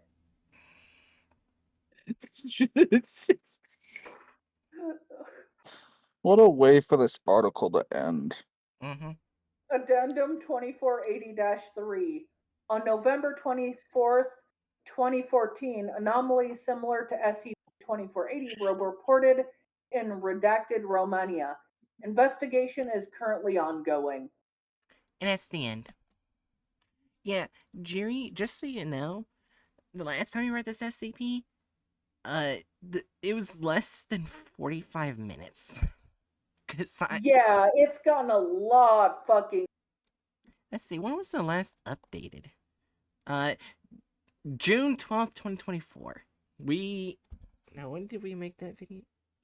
Hold on. Way before then.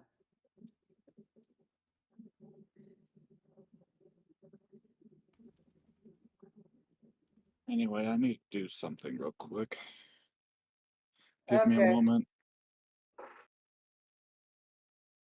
Oh, well, I don't know because the video was uploaded in October 2024, but I'm assuming it was probably way. It was way Before. before October. It just went there. I remember your videos would you ended up putting your videos about Lucius like a few months after we finished all the videos. You started putting them up. Well, I had to edit every single one. You know what? That's valid. That's valid. All right, I've completed my task. Wait, what the fuck? Why is Hitch on the other? Oh, you named yourself. That's why. I was wondering why all of a sudden you switched Oh, places. I swapped places because I changed my name to Meat Puppet, all caps. Oh I my was so God. confused. And I also changed the name for the recording live stream VC right now to the Meat Puppets. That's fine.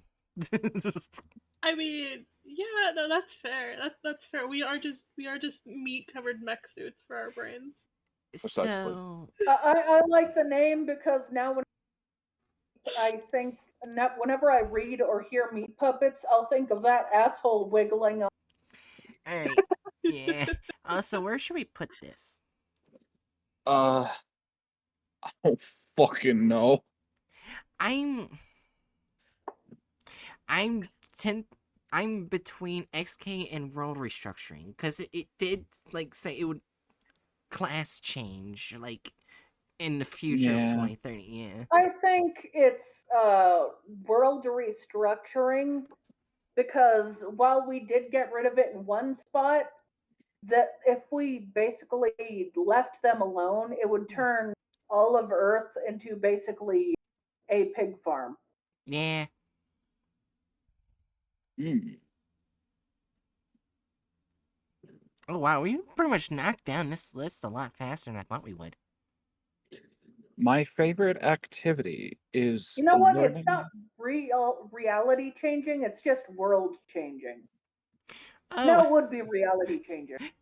hey guys, I see the easiest SCP to talk about. To read the article Oh about. no. Yeah. Oh no. You know what? Whoever reads the next SCP, it will not be me. I already read 2 in a row. Do you Yeah. want to continue going or just call it a night? It's 9:58 for me, so I'll need to go eat dinner eventually. Right. I mean, I've got time. Let's just see how long the next one is. I mean, we could do them out of order and do the the the the very short one real quick.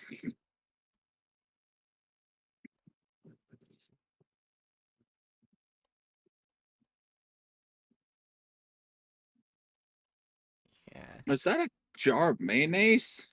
Yeah, probably. I Oh, love look, anomalous a martial mayonnaise. card in Dark SCP. That's probably gonna be traumatizing. Yay. Oh, Peter. this one's short. Ooh. It's something I'm assuming to do with the Romans. Because Sounds like SPQR. sounds like a fun activity for me to take on. Alright, you want to read it? It's not that long. 2487. Yeah, and its nickname is Postman Chasers. Hmm. Oh yeah, SB 2484 parasitic mayonnaise worms. All right. SCP 2487. Object Class Keter. Who would have guessed? Special containment procedures. Oh, sorry, I just got distracted. Okay. Special containment procedures. I will make you dance, meat puppet! You're a joke to me!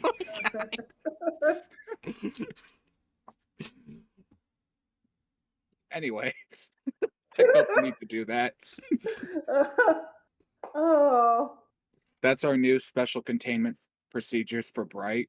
Hey, Don't know how that works, but They'll work somehow. Okay, special containment procedures. SCP-2487 is surrounded by a 5-kilometer perimeter quarantine zone. The exterior of this zone is designated Site 930 and is made to resemble the outer perimeter of a United States military base publicly known as Fort Greenwall or Grenwall. 50 armed members of Special Task Force Omega 15 Dire Ds are stationed at this site, specifically trained and equipped to eliminate instances of 2487 2.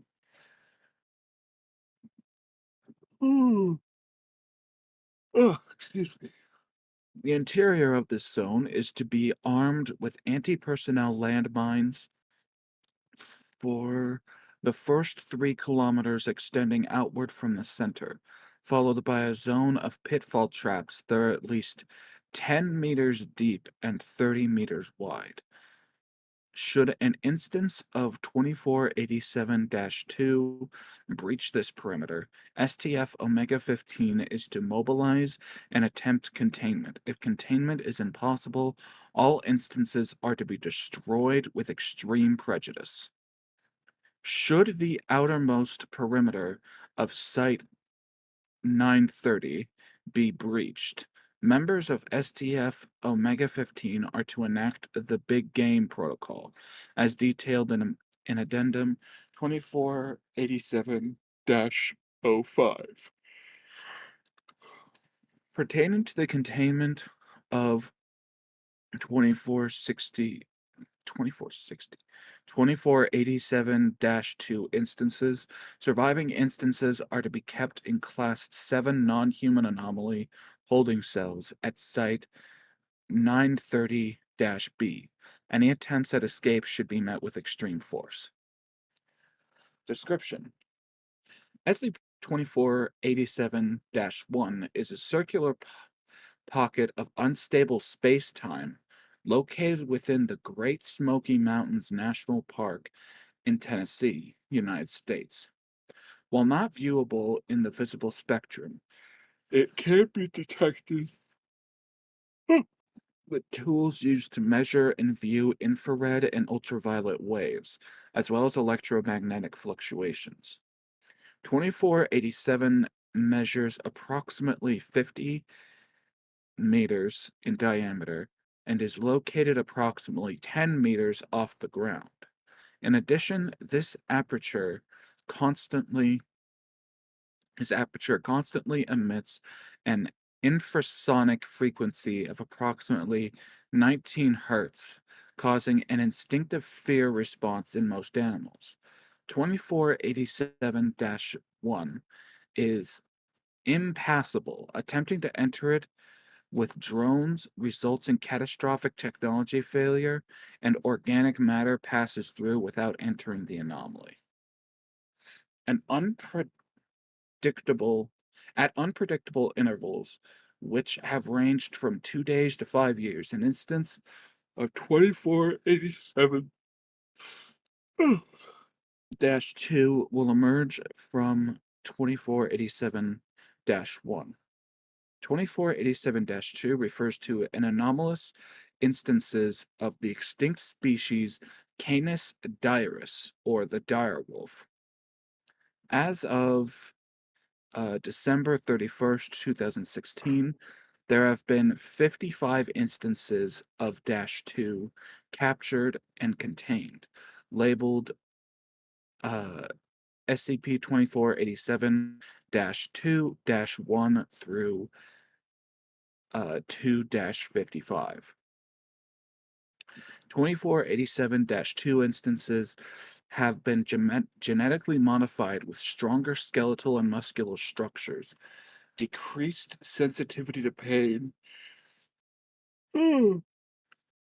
enhanced strength, and enhanced regenerative capabilities, presumably to maximize the chance of their escape and reaching their destination.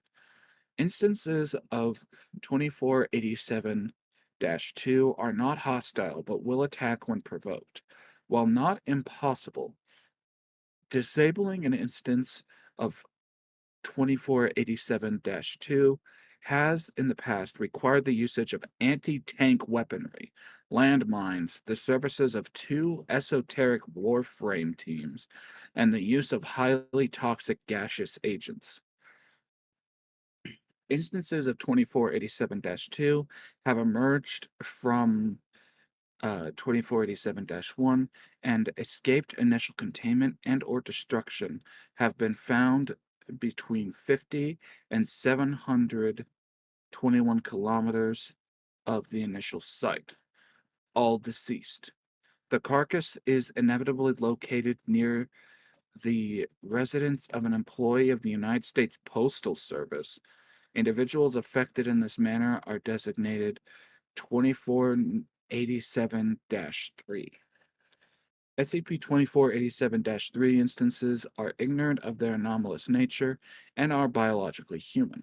However, 2 anomalies are present in -3 instances. Firstly, all members of the Canis family are markedly more aggressive towards -3 instances. Secondarily, the nature of this anomaly appears to be contagious. Post that has been handled by -3 individuals transmits this anomaly to other individuals who are members of the United States Postal Service. This is just an SCP to explain why dogs hate the mailman. Are Yes. you fucking kidding me? I'm Sorry. reading, after all the shit we've read today, I'm reading an SCP about why Fido hates Phil, the postal guy. We were talking about going to planets, cults. Dogs hate mailman. In interdimensional racist beings. But no, now we're talking about why my dog hates the UPS guy. What the fuck? Okay. No more than 5 months after the initial contact with the anomaly, the progenitor 2487-3 instance will be found dead. Oh, seemingly eviscerated by a large canine animal. Biopsies on canids in the area will confirm the presence of human flesh in the digestive tract. Following this, another employee of the United States Postal Service that has handled mail, which was also handled by -3 will become the new -3 instance. The cycle repeats until either 1, all subjects in this chain are killed, or 2, a subject in the chain has their employment as a member of the USPS terminated. Addenda. Document 2487-1. In the aftermath of a near containment breach on October 19th, 2016, a member of STF Omega 15, Private Bovington, discovered a metal capsule embedded in a tree near the center of SCP 2487 quarantine zone. After reporting it to Site Command, Private Bovington has was given the go-ahead to extract the item.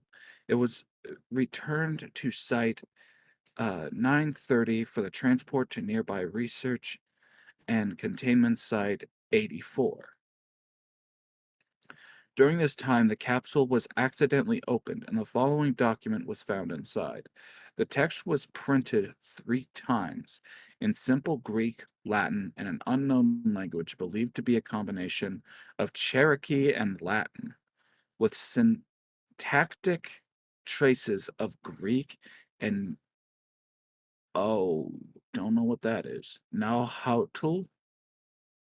Nahuatl? Let me just one moment. Let me just copy, paste, and uh, a member of a group of peoples native to southern Mexico and Central America, including the Aztecs. Ah, Nahuatl. Okay, I wasn't too far off. The TL at the end was giving me Aztec vibes too, so that works. Okay. I take it this is the document. The inhabitants of Tanasi Alternus have been tried in absentia for the crime of serial mail fraud and theft. Items stolen include 1.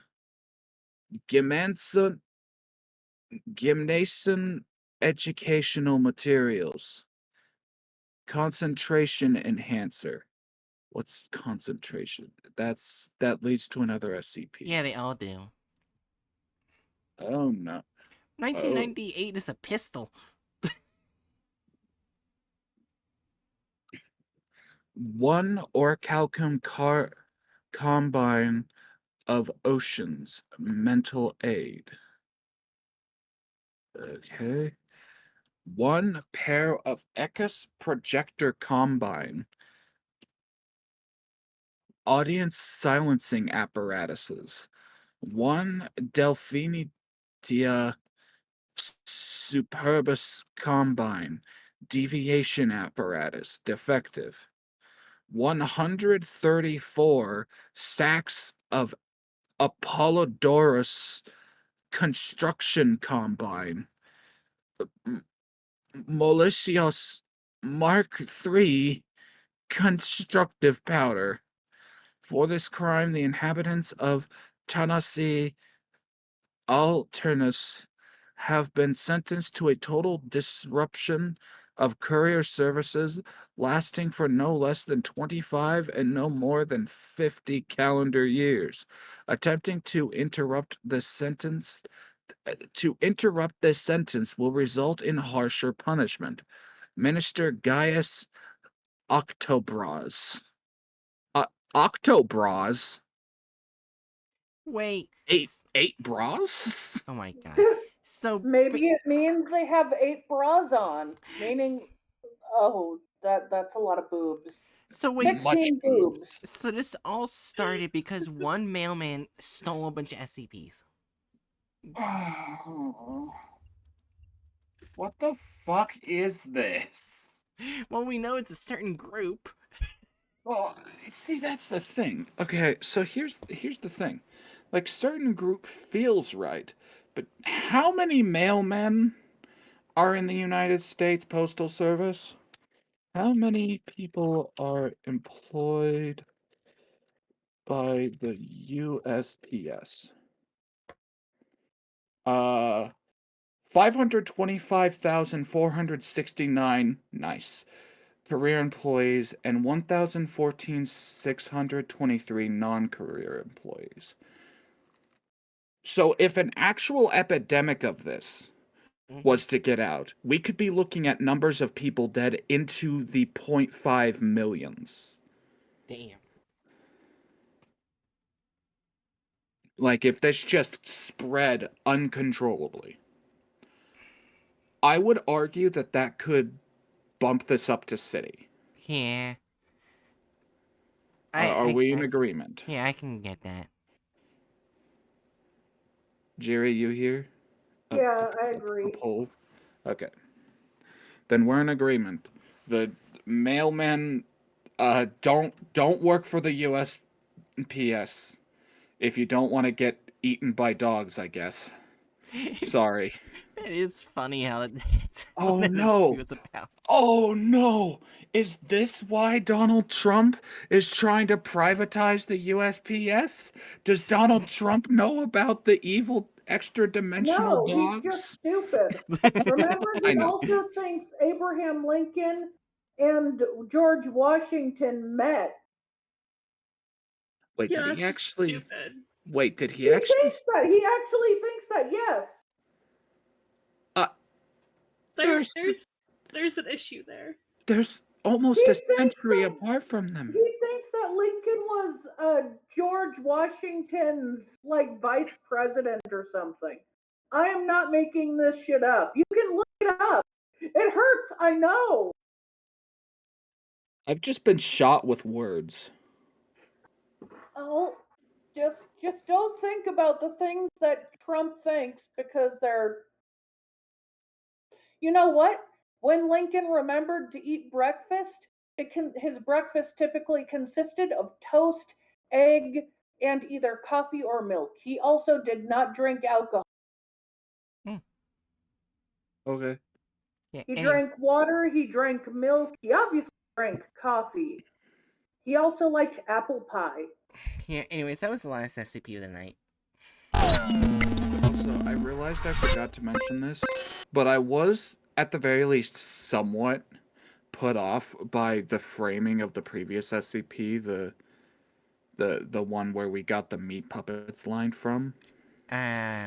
Just, Yeah. just because, you know, like, I tend to be hesitant around fictional narratives that include the idea of the rich elite being demon worshippers doing all these evil things, because like that's the sort of thing that's really downstream of like hyper conservative conspiracy theories surrounding these, when the actual answer is all these rich people are doing these abhorrent things because they can.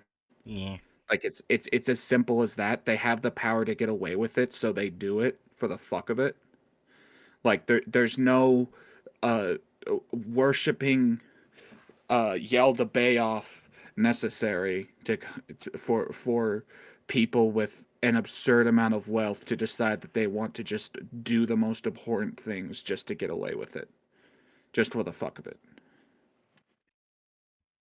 Anyway, that's a quick aside that came to mind about that SCP. It was still a That's good fair. SCP, but I dislike the framing. Is all.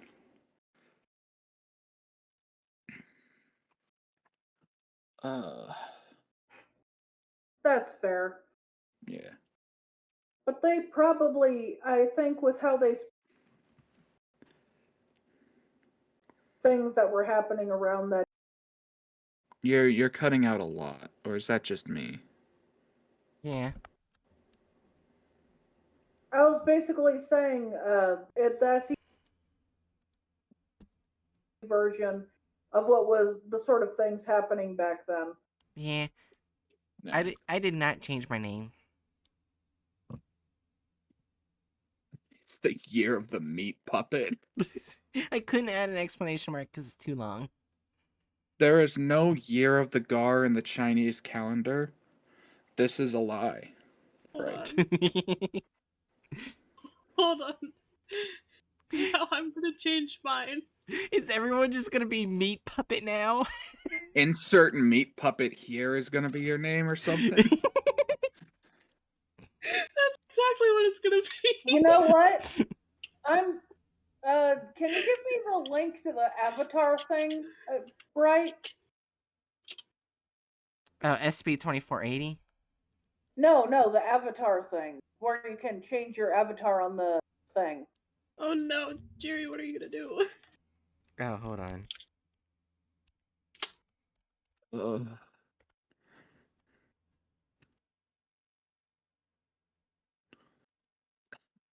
Okay. It's been changed. No, slight problem. It's not in all caps. Yeah, It needs to has be in to all be in all caps. That is a Ah, requirement. fine. Ignore the fact that I forgot to put it in all caps when I changed the name of the VC. This is so stupid. Yeah, you see that never happened. It's always been in all caps. Fuck you.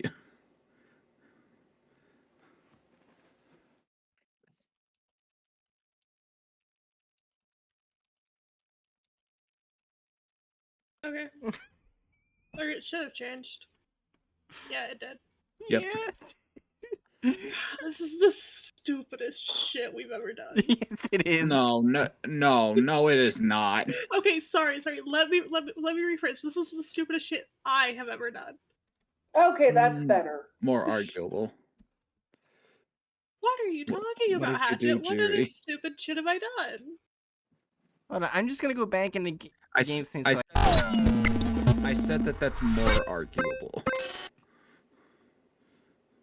You change your model. Oh, why am I showing this on screen? I haven't changed it yet. I'm working on doing that. Okay, I guess we just sit here while we wait for Jiri's model to change. Oh my gosh. Hatchet. Wait, oh god. Wait, Wait, Bright. Bright, make it so that, like, we're all visible. I'm gonna change my model as well to something I- beautiful. I should probably update mine as well. You guys are acting like I'm gonna change it to. What are you saying?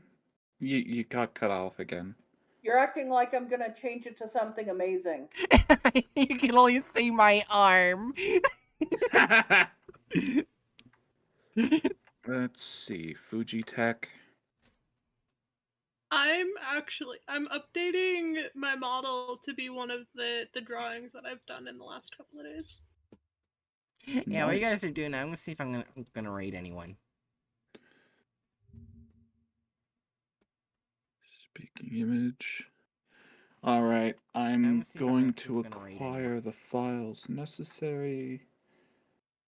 Just need That should be pictures. changing. There it is. Ah, she's pretty. I like her. But it's like really, really pixelated because of how big it is.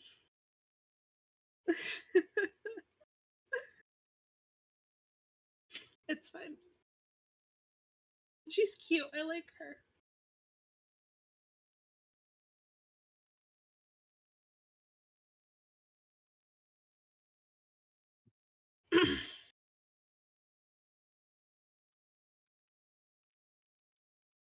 Bam. What has Hatchet done?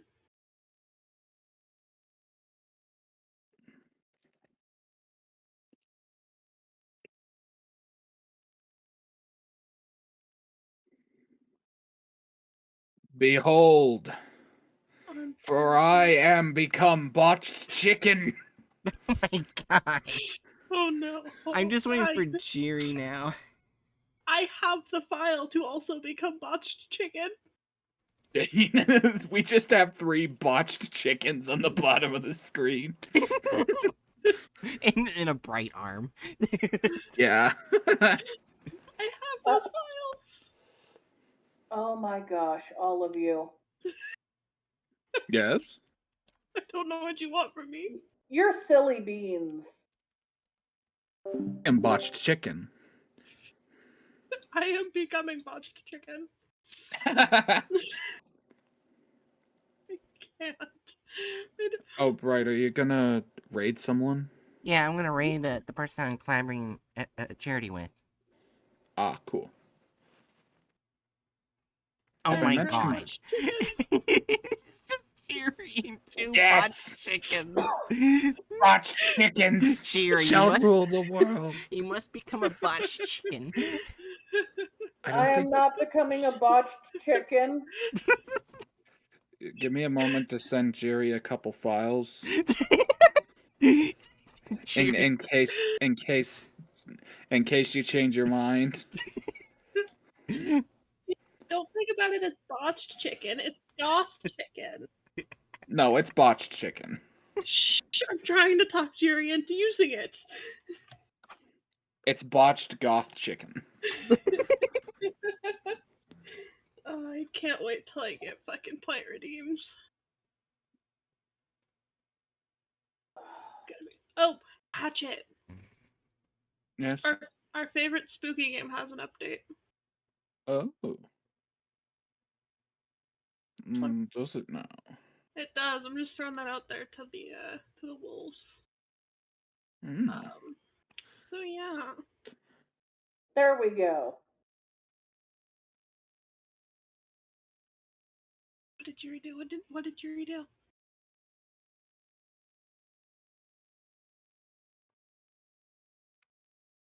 Oh, Did you change I it, need Jerry? to click Or- this. There we go. Yeah, Ah. yeah. Click it. Oh, Nice. oh, it's that one. Aw. Very nice. It is very wonderful. However, is it as meme worthy as botched chicken? Obviously, I need to make something a little more not made in MS Paint and then modified later because this does not look clean remotely, but it was the best I could do last minute. The things not made in MS Paint are like what him being depressed, him being dressed for New Year's, him and his mom. Yeah. Also, it just looks like I'm just like peeking through you. And going. Yeah, no, for like the last couple of days, I have done nothing but draw different versions of my model. Anyways, everyone ready for the raid? Botched chicken. Ah, Oh my god. Any Are we gonna do final words? yeah, Apollo, you go first, cause fuck you, Hatchet. Spooky Game has Fine, an update, jeez. so I'm gonna be streaming Spooky Game soon. Ah, cool. Whether Hatchet Any- joins me or not is up to Hatchet, but Spooky Game is in the Okay. cards. And I will also lay off with a joke. I'm switching back to tail. Now it looks like oh, for a second it looked like Bosch Chicken was interested in Hatchet's Let's not say that ever again. Oh, that was very odd. Hey, Apollo, what's your last? Oh, is that your last words? Never mind. Yeah. Jerry, last words. my eyes hurt. Valid. That is 100% valid. Valid. Yeah.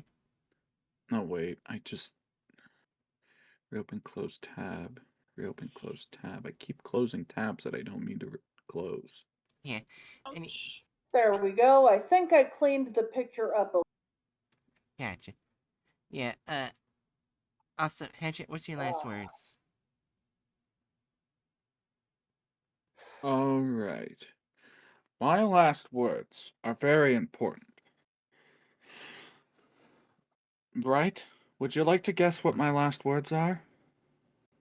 I'll Bright- make you dance, meat puppet! You're a joke to me! Rips off arm. I apologize for rudeness, but it starts with interrupts, so I needed to Yeah. interrupt someone to make it authentic. I cannot. Oh my goodness. Anyways, I know you can't see me, but Danger Noodles, I hope to see you guys next time for my stream tomorrow. That'll be collaborating with the help of charity. So yeah, I'll guys see you there, and You're a joke to me. oh my god, and be nice to the feeds we're doing the charity, and if you can, donate to it. It's for a good cause. Not When I me. was saying my Right. last words, I probably should have hit the right thing. Because now I have to wait. Yeah. I just Not- realized, why does it look like your avatar is hiding behind me? I can Also, posting notes on your back. Are Also- you just hiding there so you can start trouble and then point at me? Bright's hiding behind you so that Twitch doesn't see that she's currently arming a gun.